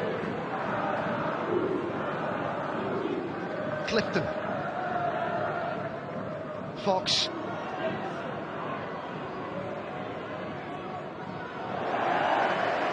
French last, and it's going to be a corner. Good run there from Fox.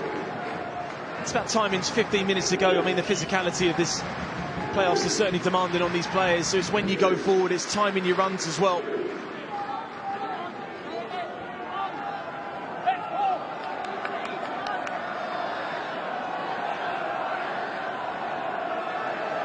Waterfall's already got 1 today. Got 7 in the regular season. The goal-scoring centre half.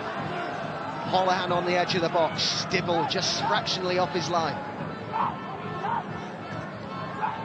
Set pieces have been so important in these playoffs. Oh, they've caught them by surprise. Clifton! And it might drop here for Waterfall. Good block. Tozer got in the way. It's off French for another corner. Pressure here from Grimsby. It's clever play, because every single corner that's coming has almost gone to the far post area, and you're looking at that man there to look for, but they completely switch off.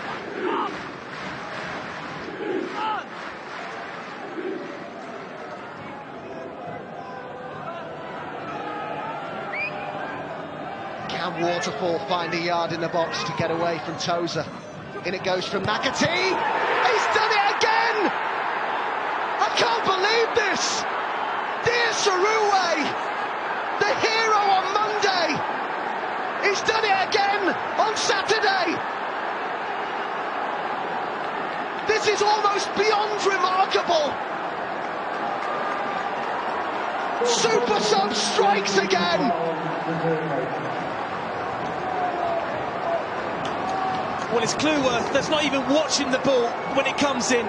He's got his back to him. Look, he's not even looking. He's just trying to mark Diasarue, and you can't afford to do that. You can't mark a player like that. I'm sorry. And it's a brilliantly flighted ball in there.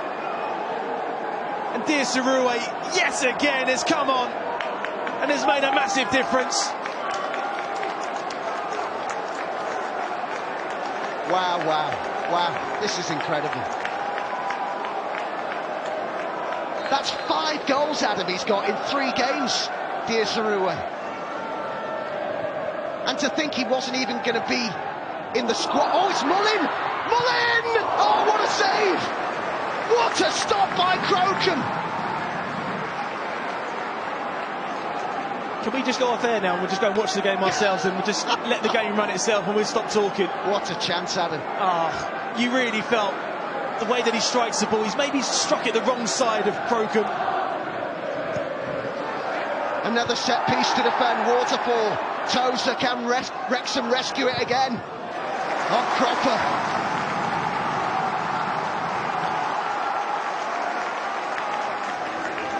Eight times this season they've rescued games from losing positions. Can they do it again, Wrexham, in their biggest game of the season? 4-3 down at the racecourse. They've equalised again! It's one of the local lads, David. Davis! 4-4! Does anybody want to win this game? Leads given away over and over again. It's an all-time classic in the playoffs. Honestly, Adam, when a team's going to learn to defend set plays properly,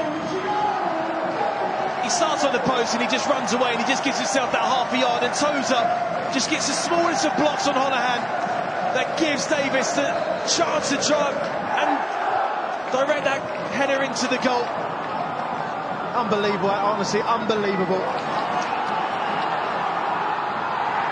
Well, he comes from Coed Poeth in the Wrexham area, Davis. They call him the Coy the Assassin. And he's got the equaliser here at the racecourse, and goodness only knows where this game is going to take us next. But the defending at times, Adam, is unforgivable in these sort of situations. Yeah, but if we defend properly, then we don't get goals. But you have to say, I mean, Paul Hurst will be absolutely livid, because 3 goals have come from set plays, 1 from a long throw that you know that's going to happen, 2 from corners. I mean, you just can't afford to keep giving away leads.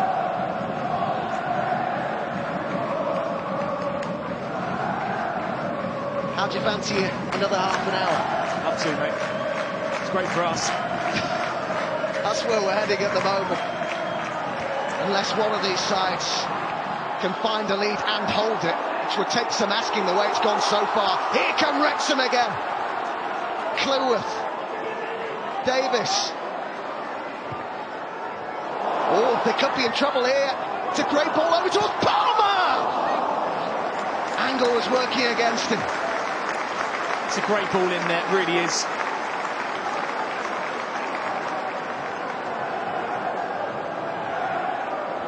It's a teasing ball, isn't it, from Fadzine? Just to bounce a little bit awkward. Don't just use your laces there, Ollie Palmer, and just strike it as hard as you can back towards goal. Now at the other end, McAtee couldn't keep it in. Well, 8 goals, an even split of 8 goals so far today. That's a record, Adam, for a National League playoff match. The previous record had been 7 when Wimbledon beat Fleetwood 6-1 back in 2011 in the semi-final second leg.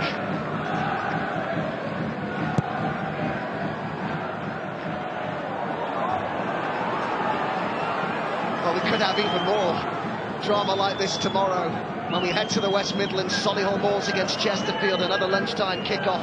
The other semi-final, the final at London Stadium next Sunday, 2 o'clock on 1. And I'll tell you what, Adam, the Champions League final's got something to live up to here, hasn't it? Liverpool against Real Madrid tonight from 6 o'clock in the French capital.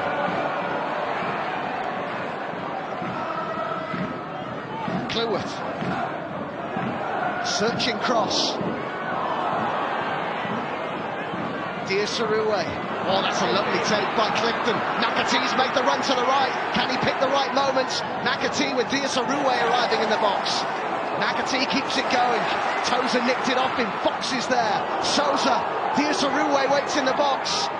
Sousa goes on and on. And hopes for the corner. He's got it.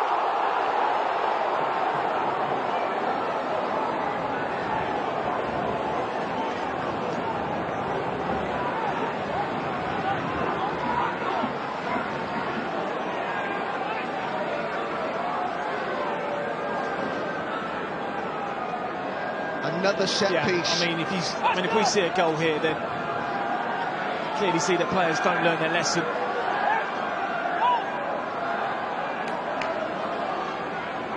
It's got to the point you almost expect something major to happen from one of these set pieces. It's been so regular in these playoffs. Fox with the ball in, well, this time it's a free kick to Wrexham.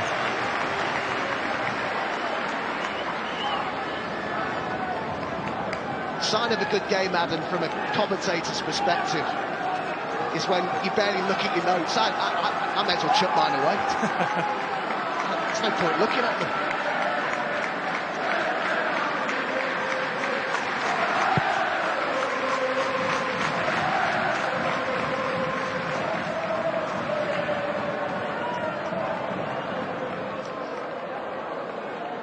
McAtee, determined.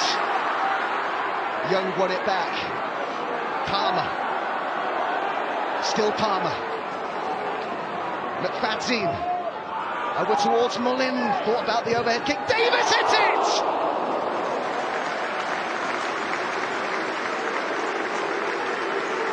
Oh, it's unlucky there from Jordan Davis.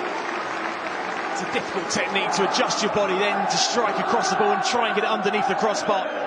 It's not a bad attempt.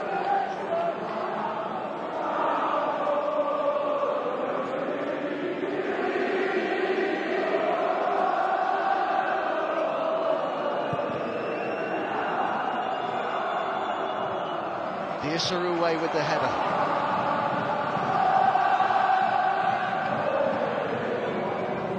Can you imagine, Adam, what Neil Ardley and Paul Cook are making watching this? Managers of the other two sides still left in the playoffs. Sousa's kept that in, up against Clearworth. Good recovery there, intercepted by Young.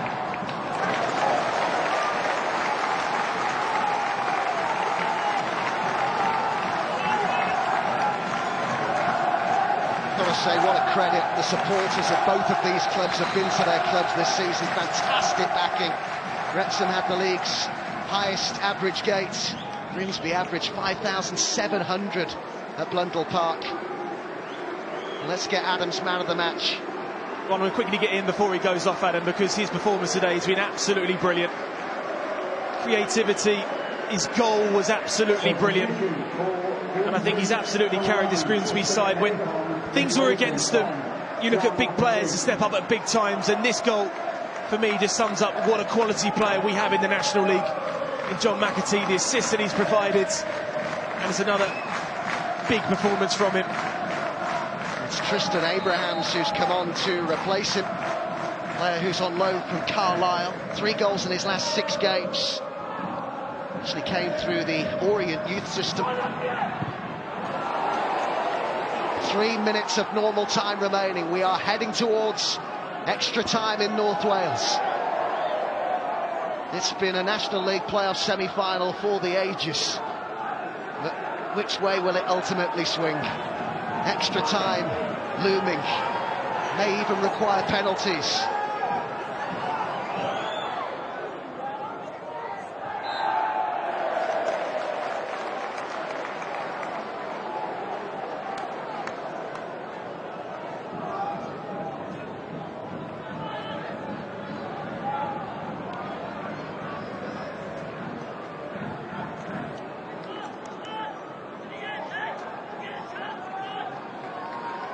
Could somebody win it in what remains? His last couple of minutes of normal time. Young looks as fresh as he did in the first few minutes. We get a good ball over. Crocombe gathers it in at the second attempt.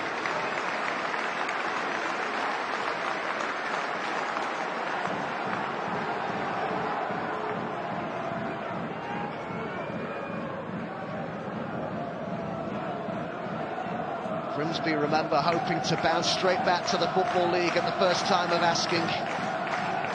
Wrexham have spent 14 seasons running in the National League.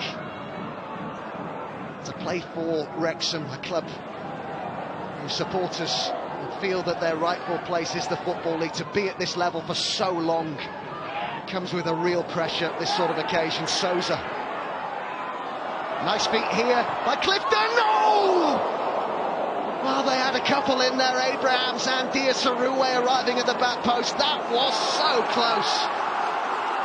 I thought that was it, Adam, I really did. Mullin driving on. Palmer makes the run beyond him.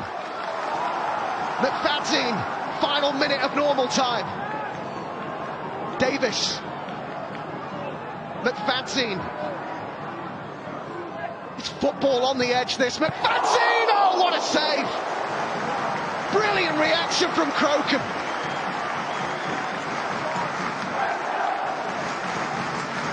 I mean, Holohan has absolutely run his socks into the ground today. You can just see he's tired, Cropper's tired as well. The amount of work they've shown off the ball. got to switch on now. Just seconds remaining of normal time. Can they find a winner here? Headed wide by Palmer. Sort of opportunity he normally thrives on. Well, probably the criticism I've had of Grimsby today, Adam, is that defending from corners has been awful. Again, it's a chance, isn't it? 6 yards out there from Palmer.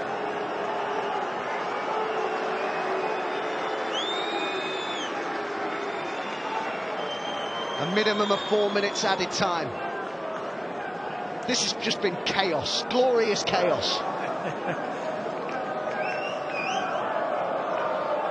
Can't have been too many better games than this season anywhere. I suppose the Dover game people might point to, but when you consider what's riding on this. You think about the promotion final last season, Adam. I mean, that was a game to remember, but for me, commentating on this league, this is the best game of football I've seen. Entertainment value, everything's been involved. What a lovely ball there. Challenged by Cropper, just took it away from McFadzean. 3 minutes of added time to go. I just feel that Grimsby just hanging on a little bit now. Claiming for the offside, maybe the ball over the top. But certainly Wrexham are finishing very, very strong. It's been an area that they've really struggled with, Grimsby, defending from these corners. They've got to concentrate here. Must be switched on, or their Football League dream could be taken away from them here. Grimsby right at the end of normal time. We're almost in next goal the winner territory here. A word for Amos and French.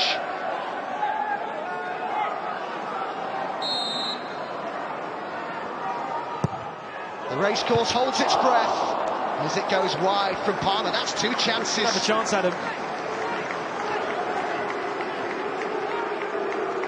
It's the biggest thing of Paul Hurst's team, so if we get to extra time, of course, they've got to be stronger on the set plays.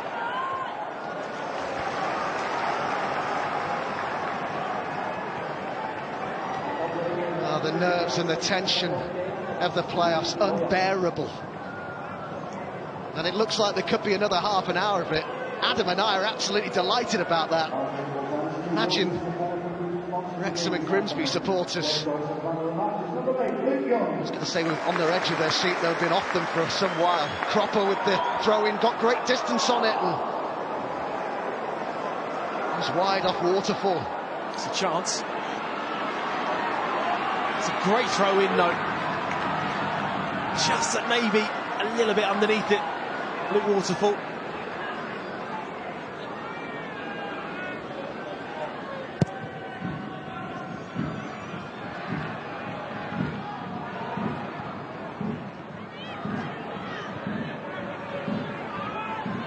Holohan's header.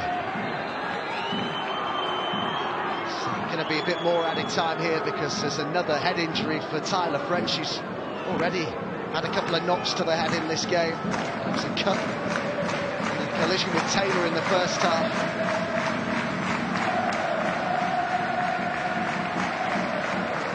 How's he looking that cool?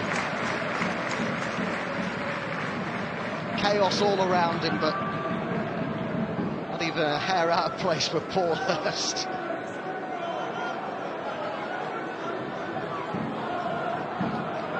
They've certainly had their money's worth, haven't they, this season? The highest average gate for Wrexham this season. Brilliant support. It's Grimsby so well back to 1,200. Easily sold out so quickly, their allocation. They could have sold many, many more, Grimsby, for this game today. Their average gate in Pungle Park this season, well over 5,000. Their supporters sticking with them after finishing bottom of the Football League last season.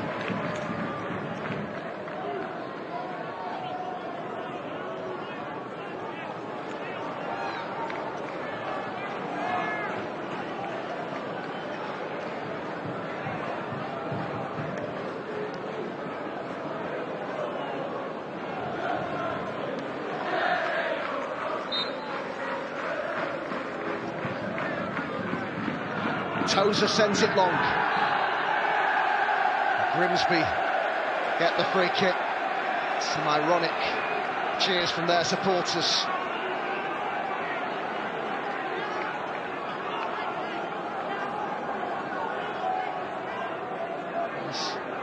Nicky Thomas there. It's a man who saw some dramatic occasions in a Wrexham shirt. But there is the full-time whistle. And there's extra time in this playoff semi-final. Davis it was who got that equaliser to make it 4-4 after Dias Arouet thought maybe he had won it for Grimsby as he did on Monday night.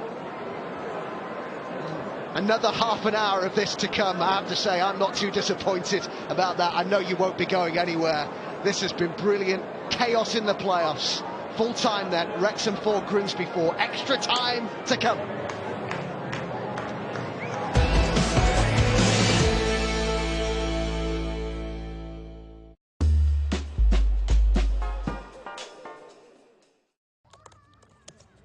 Honestly, making the choice to go back to work is a big decision for all of us. But this time, instead of me going to work, I'm going to have it come to me.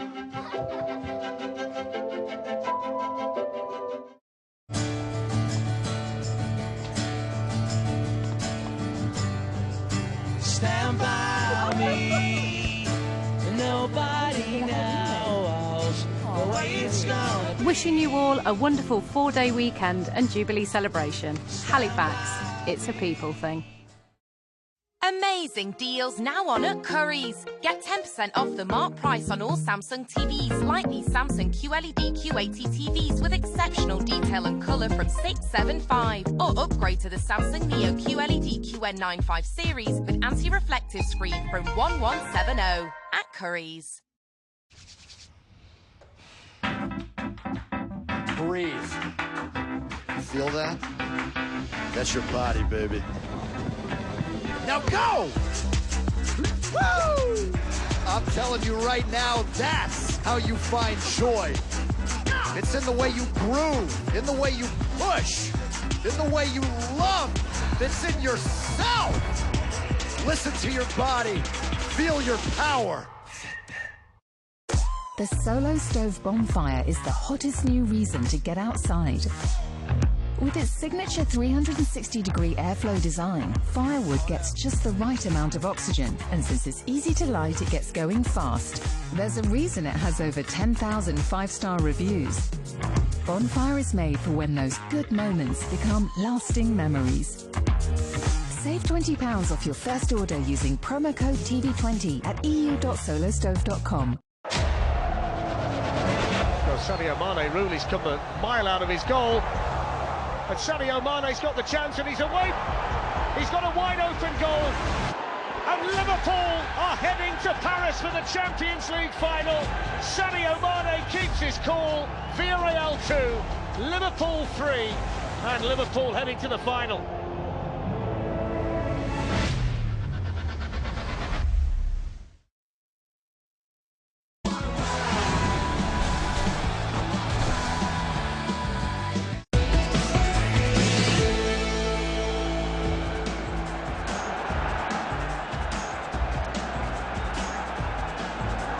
Where do you start with this? McAtee and then Dias Arouet thought they'd won it for Grimsby. 4-3, the sub in 7th heaven. But Jordan Davis had other ideas. A brilliant header from him at the far post. Racecourse goes absolutely into raptures. And it's 4-all. And we go again. Luke Garrard, ludicrous game this. Make some sense of it if you can. Oh, no, it's the best game I've ever seen in the National League, and it's in the semi-final of a playoff. It tells you everything. And we're trying to call it in the stand, but for me, I don't know where it's going to end up. And a change for Wrexham. O'Connor for Cleworth, Macca. Yeah, I think they're just trying to shore it up a little bit now. Cleworth's he's run himself into the ground, but now it's about it's all about the big players now. Big names need to come to it. And of course, a former Wrexham player, captain indeed in Sean Pearson, on for Grimsby. Change of foot as we go back to Adam and Adam for 30 more minutes of mayhem. Yeah, thank you, Matt.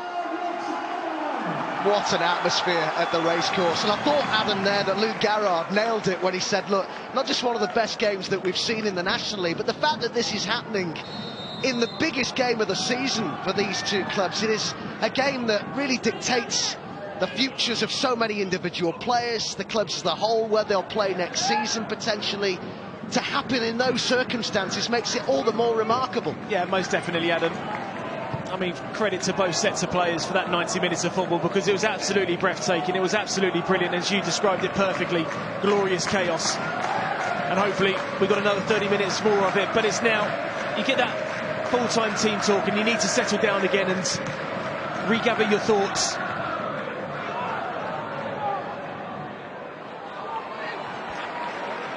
McAlinden. Just find yourself looking round the pitch thinking who will be the hero, because somebody will be at some point.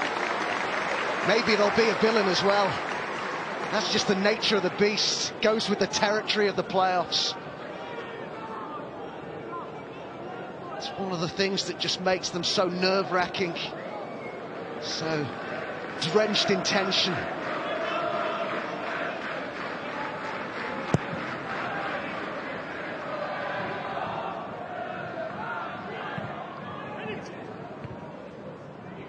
Smith with the header forward. Chip forward by Waterfall. I think you've noted a change in formation here, Adam. Oh, Pearson coming on for Amos. He's gone to a back three. Pearson in the middle, Waterfall on one side and Smith on the other. I mean, he could have maybe brought Maguire, Drew on like he did in the last game, but I just think he's maybe looking at it tactically now to go with another centre-half at the back and maybe just offer a little bit more width and match up Wrexham in the formation. Palmer. I just wonder whether set pieces is in the thinking as well there, Adam, at both ends of the pitch with bringing on Pearson. Holohan. Abrahams has made the run here. Fox. Clifton.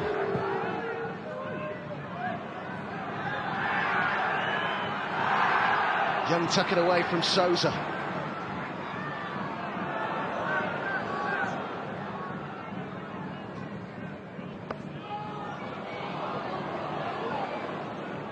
It's just worth reminding you that both sides do have the option of an extra substitute. Young tuck it away from Souza.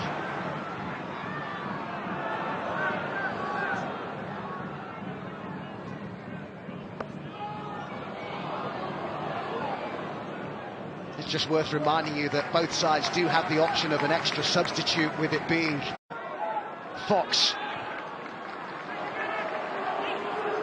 Clifton.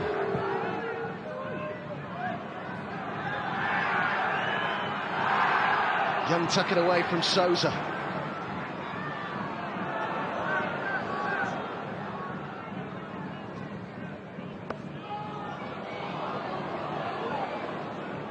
It's just worth reminding you that both sides do have the option of an extra substitute, with it being Young tuck it away from Souza.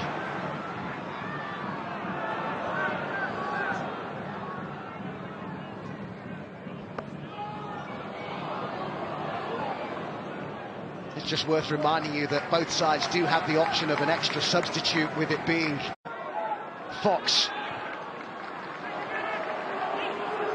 Clifton.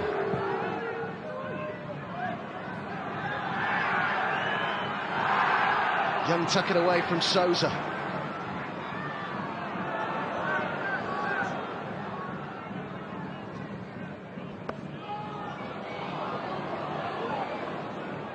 It's just worth reminding you that both sides do have the option of an extra substitute, with it being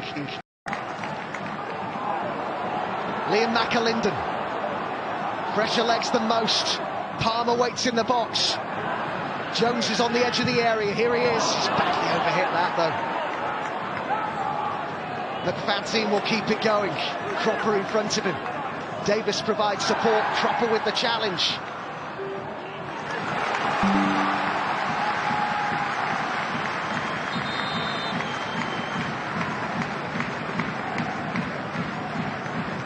come into a game like you've done and come on it. It's a penalty, Adam. Doesn't get near the ball. Jordan Davis turns him. He couldn't have had a better view, could he, really, the referee? I feel so. I mean, they've had 3 penalty shouts. 2 should have been given, and the one that was given shouldn't have been given. So I can understand Phil Parkinson's frustration completely. Yellow card for the Wrexham manager. I guess Grimsby fans, Adam, would say that Mullin's goal in the second half was handball and shouldn't have counted. So True, in that respect, it's gone for and against. Where's VAR? Well, if we had VAR in this game, we'd probably still here by the time it goes dark. There've been that many different decisions that could have been looked at.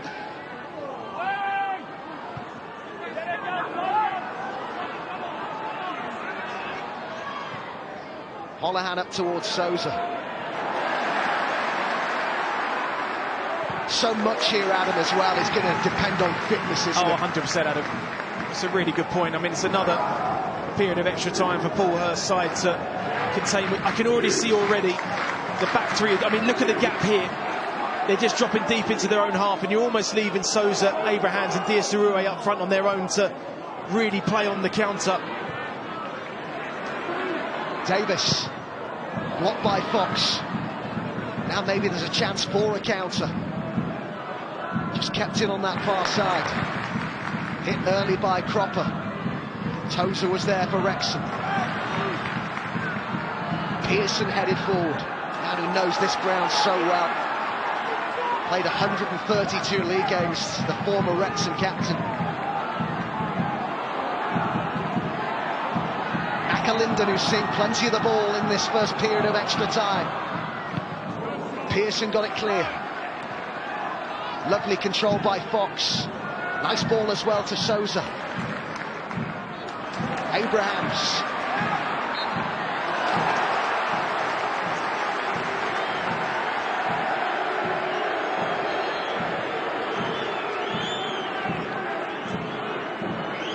I don't really like singling out officials, Adam, but I have to say the referee's not having his best game. It's not a foul in a million years.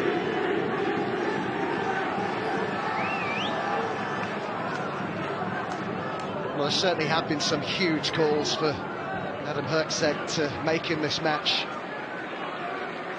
Sure, whether which he got right, which he got wrong will be discussed at length at the end of the game. It's all added, really, to the absolute chaos that's unfolded at the racecourse this afternoon.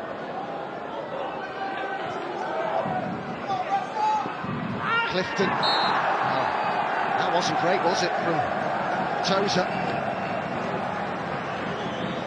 Young, I should say. It's coming a challenge there from the captain.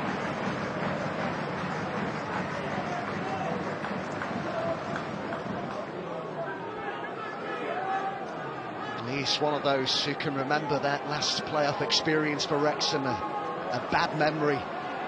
The loss, surprise loss to Eastleigh at the racecourse back in 2019. He's been a real unsung hero for them again, though, this season, Young. Clifton to take it.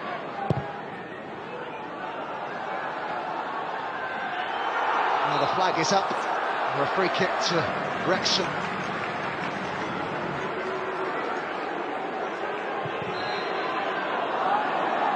Not happy with how that was taken. I think it might have been moving.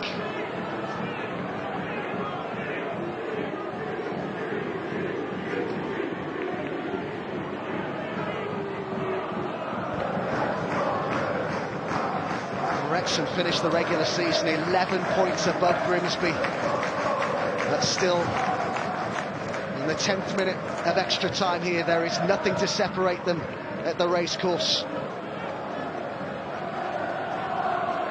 Will they, or will we be able to find a winner without the aid of penalties?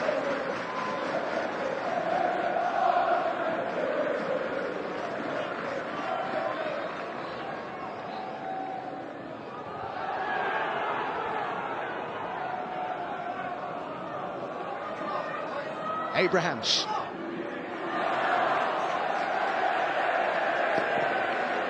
So another change about to be made here that extra substitution that is allowed in extra time.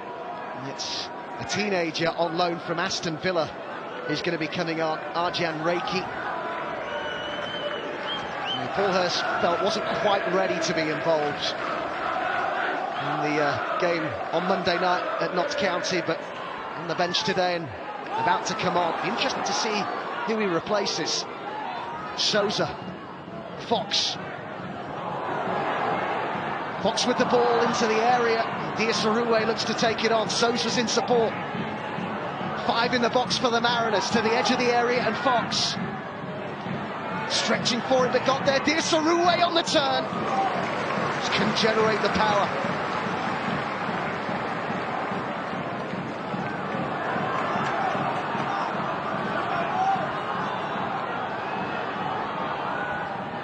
O'Connor, Abrahams, Hollaham. Suddenly Grimsby having a bit more possession. Fox, Hollaham. You're looking at players like Hollaham, aren't you, Adam, in this sort of situation? Somebody who's been there and done it in the playoffs as recently as last season, was in that Hartlepool side that went to extra time in Bristol last season in the final. That experience can count for so much. Huge, absolutely huge. Game management, slowing things down, speed things up when you're in control of the game. And now he takes him off. Would you believe that? You killed me there. You couldn't write that, could you? Unbelievable. And not only that, he brings on a teenager.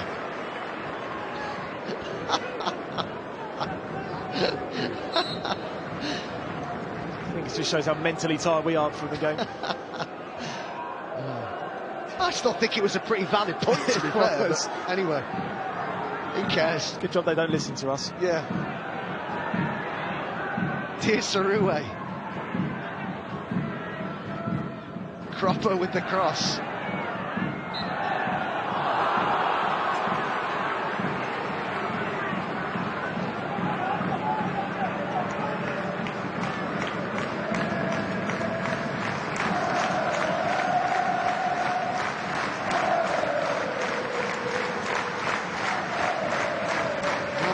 Clubs still left in these wonderful playoffs. It is Grimsby who have the most Football League experience in terms of number of seasons. 111 the Mariners have spent there, 80 for Wrexham. Solihull play tomorrow, looking to be promoted to the EFL for the first time. Which one of these sides will get to that final, though? To be played a week tomorrow. Grimsby looking to threaten. It's a great run, and it's the shot from Cropper that came off Abrahams.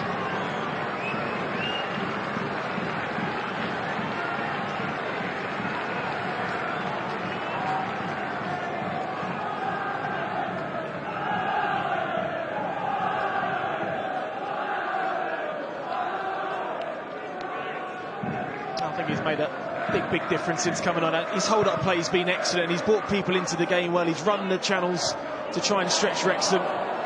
It's what you need from your centre-forward to come on. It's a slightly different player from Taylor, but it's made a huge difference in that final third to Paul Hurst's team.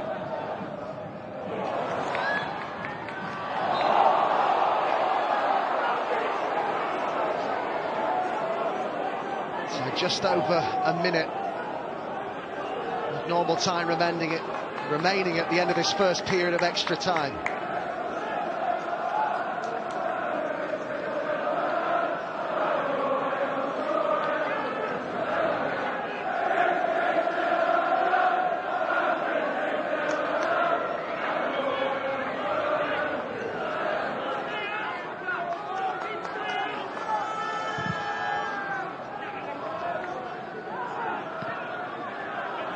Diasaruwe, Fox, Souza.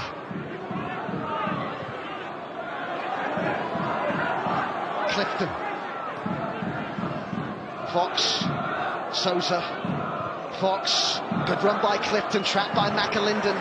Did well there, McAlinden.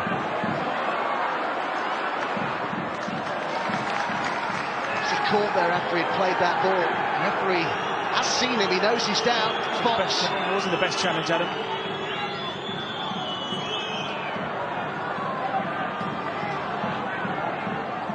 Davis. Davis looking for Mullin.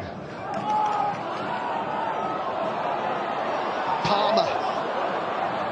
Seconds remaining at the end of this first period of extra time as Palmer went down in the box, and the Grimsby players not happy about that yellow card for Palmer. It's a tight challenge, Adam. Certainly understandable. Just overran that one there.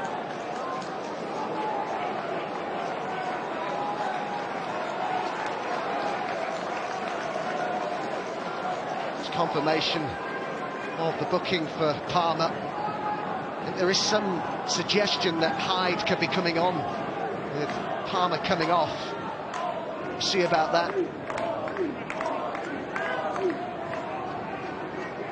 Players out there have given so much, so many tired legs. Well, that could perhaps tell in the final quarter of an hour.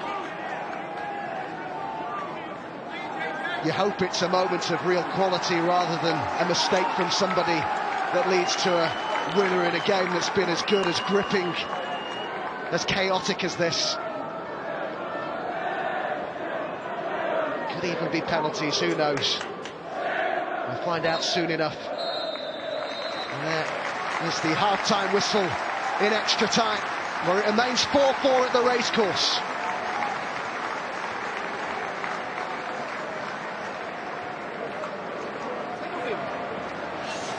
And still these sides cannot be split. 15 more minutes, or it is the dreaded penalties. Looks like Wrexham are about to make another change. Don't know if that's going to be Ollie Palmer going off for Jake Hyde. Macca, that would be an interesting call. Yeah, and I don't think Palmer would be happy to come off. You know, listen, at this stage of the game, as a striker, you want to be the hero. You want to be the one to make the difference and get your team over the line. So Palmer, being the big player that he is, just goals that he's scored, he will definitely want to stay on the pitch. Luke Garrard watching also with us. What can a manager do here, Luke, to affect our team? I just look at Paul Hurst, and his team looks leggy, as it should do after the game down at Notts County, and I think it's just about controlling their emotions for the next 15 minutes, and it might take one chance, so go and enjoy it, I'd say. Yeah, if you can. I mean, he's brought down Arjan Recchi because those two centre mids in Fox and Sousa have played now, well, two versions of 120 minutes in, what, 5 days, Macca? Yeah, it's a lot. It's a lot for any player to play 120 minutes. To do it so in quick succession is tough. But listen, it's just about togetherness. You know, you see him in the huddle now. It's all about togetherness. It's all about going that extra yard for your teammate and knowing that they'll do the same for you. And it's all about digging in there. It is Palmer who makes way for Jake Hyde. That's a big call, Luke. Huge, but Jake, I know him from his time in the National League. He'll go and give everything for 15 minutes. He'll stretch them like he can do, and I think they need that, because Palmer, for me, started to slow and decrease in his performance. Got, what, a 12,000 plus crowd in here who frankly don't know whether to laugh or cry. Edge of the seat doesn't cover it here. It is enormous. The next 15 minutes, and maybe a bit more. Adam and Adam, you go again, fellas. You go again. Thanks, Matt. Yeah, I was thinking that before this game, before all the madness started. It's hard to overstate, isn't it, really, how big this game is for these two football clubs and their supporters, and it's on a knife edge. Hyde on then, player who had that disallowed goal at Wembley last weekend, only recently returned to fitness. Only actually played 14 league games this season because of injuries. I remember Phil Parkinson saying he brought him in over the summer for his nous. How he'd love a goal from him in extra time. Yeah, I mean, it's been a season of injuries for Jake Hyde, and got off to a good start. His goals at Eastleigh, but apart from that, it's been really difficult to find consistency. And then since Palmer's come in, it's found it really, really difficult to break into that starting 11. But can he come on and be the match winner?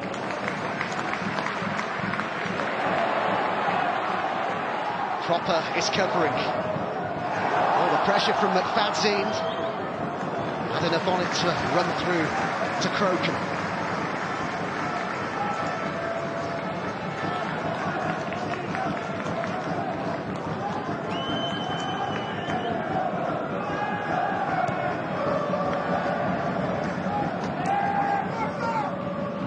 Played forward by French.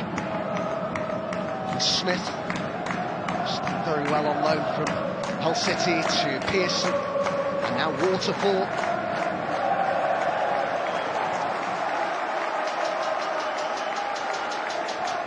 How much are you having to dig deep, Adam, as a player in these sort of situations? How much are you feeling it in the legs? Yeah, everything, Adam. Been there myself in extra time in a playoff game. You've just got to really just find something deep inside, and sometimes it's that moment that wins you a game. The mental strength to see yourself through, not to make a mistake. And when you get that chance and opportunity, can you just have that cool head to take that chance? But as we know from these long throws and set plays, even in extra time, you're tired. This will still be fizzed in with velocity.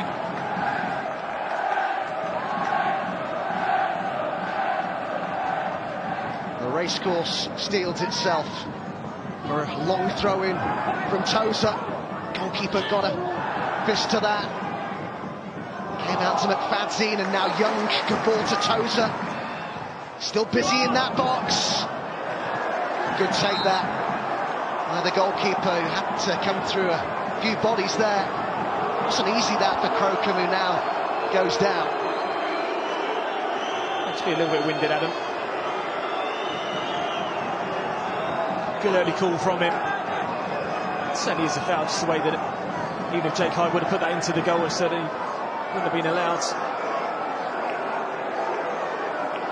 I'm not surprised he just needs a second here, because that would have winded him probably, that fall.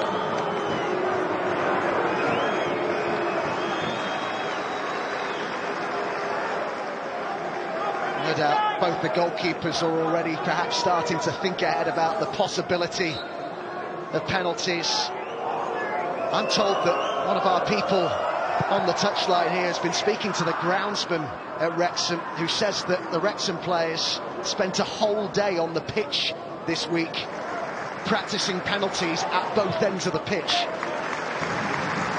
That shows how seriously Phil Parkinson's taken that. Well, you have to. I mean, I hear managers say that you can't replicate the pressure, you can't replicate the situation, but you know, you see golfers, for instance, practice putts and stuff like that, and you can't replicate a putt for a major, and it's exactly the same as a footballer for a penalty taker for me. You'll practice them, you'll know which way you're going to go, and then it's just about the routine of your head down and taking it confidently. Smith got to that just in time for Grimsby. Diasaruwe done well there. Fox, Sousa, the player out wide, but well read and well intercepted by Young. Covers so much ground as the Wrexham captain, Young. He's so often called an unsung hero. It's absolutely right, that description of him. It's his 40th start in a row in all competitions, Young.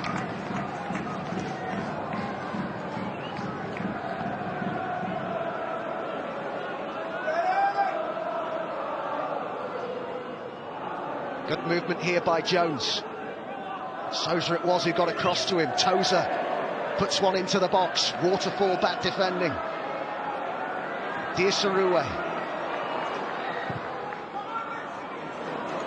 Reiki chasing. Dibble gets it clear.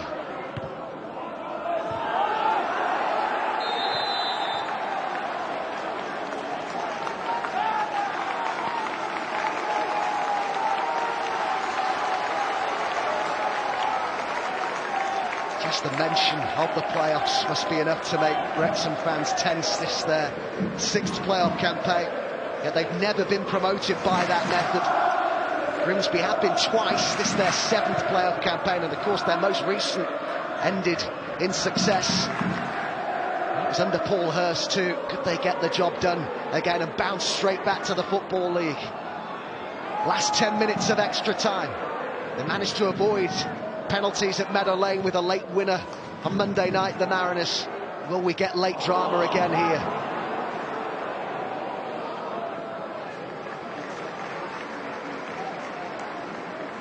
I think he's had another excellent game in that midfield, Adam. And we talk about the importance of McAtee, but I think for me Ben Fox is just as important in that defensive midfield role. He was excellent against Notts County, and again He's had another fine performance. Second balls he picks up is so important, and he's always positive with that first pass.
If Grimsby out and don't go on to win this, Abrahams is going to have nightmares about that. What a chance that was.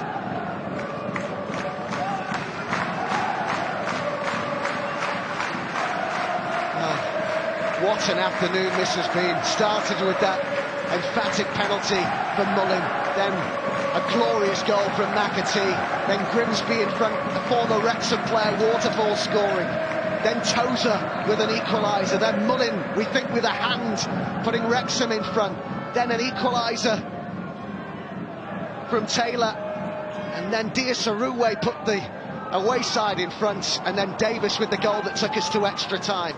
I nearly couldn't keep up then. Well done.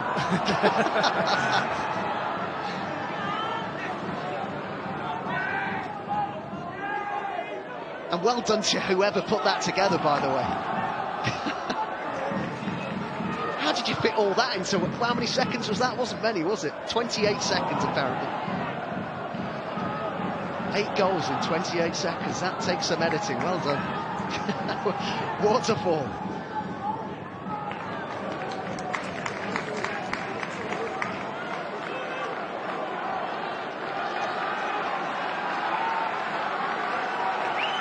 How much are you thinking about penalties at this time? You will be now. You'll certainly be having it on your mind slightly. That you could be certainly called in to take one. I think Paul Hurst will have penalty takers in mind, but you'll be amazed in the pressure situations that the players you expect to put your hand up don't, and they feel the pressure on them. It wasn't taken from where the referee wanted it to be taken from. It's Sousa. Was the player who's brought down. I wonder whether the referee could have done them a favour here, because it's perhaps an opportunity to stick one in the box and test the mental resolve, the concentration as much as anything of Wrexham. As we talk about tired legs, it can be tired minds, can't it, in this sort of situation as well. 5 minutes to go. They do send one into the box. It's knocked down brilliantly, and it's there to be hit by Abrahams, but an important intervention there from Young. It's a great header for Waterfall, Adam.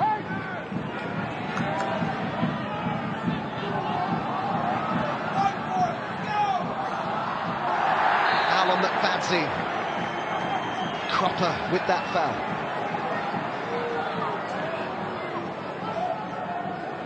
Wrexham in a hurry to get going again here. They'll still feel that they can get a winner.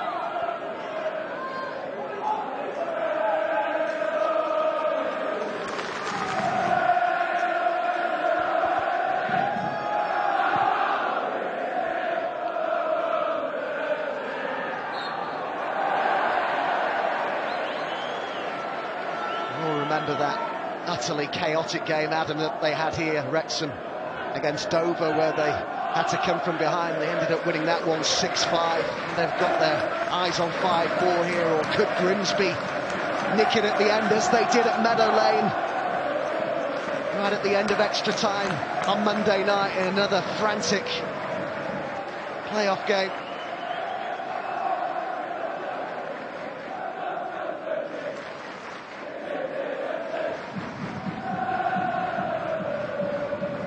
Good distance on that from Crocombe. The header from Diasarue wasn't a bad one, actually.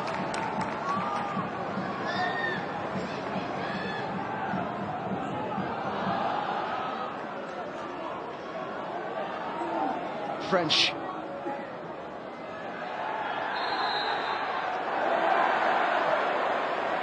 Now by Mullin. Looking on a wise old head. For extra time, perhaps a good decision from Paul Hurst.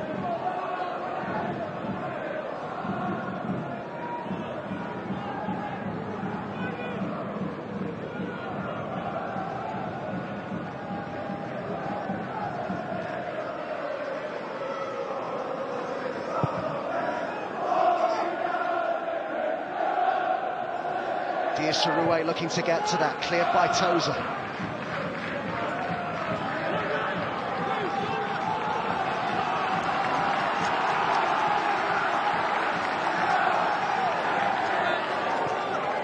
It's no surprise really that the tempo, the energy levels have really dipped considerably here. But what a game, what a spectacle they've given us, these two sets of players.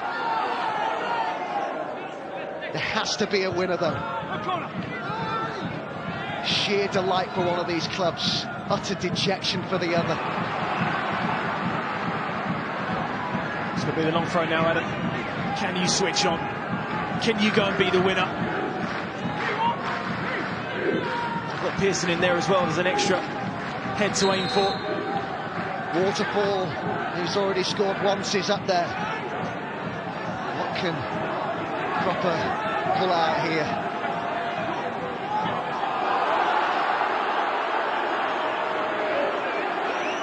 Well, that's quite something. Cropper does get great distance on it, as expected! They've done it! Waterfall! Remarkable!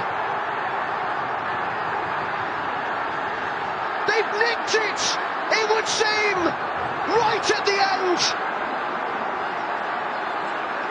Lightning strikes twice, as it did at Meadow Lane on Monday night. Grimsby look to have won it in extra time. It's heaven for Hurst at the racecourse. Well, what an incredible end to an incredible game of football. You talk about desire to go and attack it, and Luke Waterfall is the example of that. He just loses toes up and reads the flight of the ball perfectly. He's led as a captain today. He's been an absolute mountain at the back. It's just been an absolute breathtaking game of football with twists and turns all the way. But Grimsby feel that they've got one step in the final. Is that the final twist in this incredible tale? Is the game up for Wrexham? A season that's promised so much. This was not in the Hollywood script.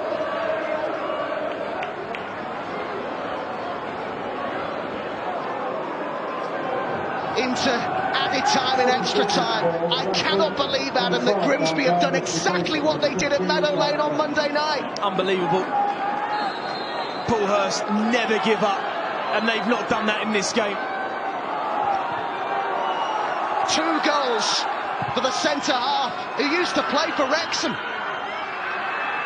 Can they finally see it out this time? Jarvis has come on for French in all the madness. 2 minutes of added time.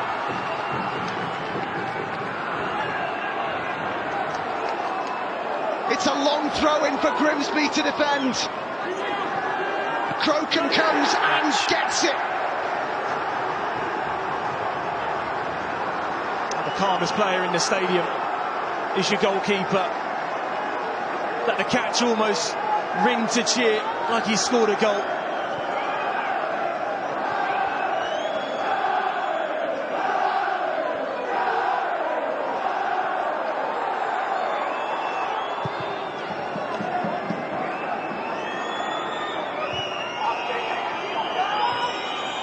Fox heads forward. The game's almost up for Wrexham. Grimsby are almost there. Long and hopeful from Dibble. It's now or never for Wrexham. It's sat up to be hit, and it's well wide. Is that their last chance gone?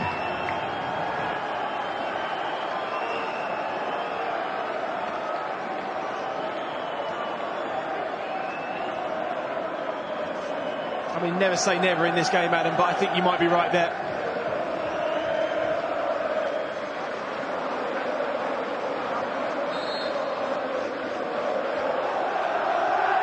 Look at those Grimsby fans, 1,200 of them. They won't have had too many better days out than this. Into a third minute of added time in extra time. All eyes on the referee. Grimsby desperate for the final whistle. Wrexham want it to go on. Is there going to be one last chance? Davis, and still Davis. Grimsby get it clear again, and giving everything out there. Was there a push? Always giving them a free kick. Cropper with the foul. I'm surprised they've taken that quickly. Thought it would just be sent into the box. Davis did get it in there. Still no final whistle. Heading towards a fourth minute of added time. Now there is the final whistle. It is heaven for Hurst in the playoffs. Grimsby have done it again. We got the Hollywood ending, but it went against Wrexham.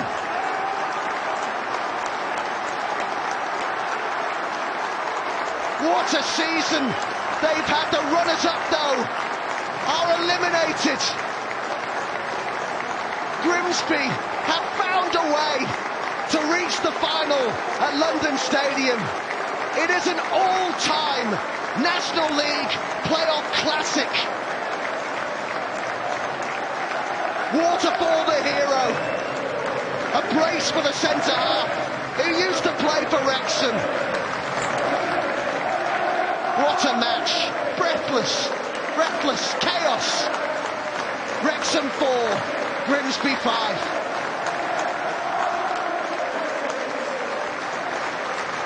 Thank you, Adam and Adam. Where do you begin? Where do you begin with a game that finishes like that? 5-4 in the playoffs. I have seen that film before, not for nigh on 25 years. Sunderland shan't anybody, but that is the hardest way for Wrexham to finish a season. But look, Waterfall and Grimsby, talk about standing up and being counted.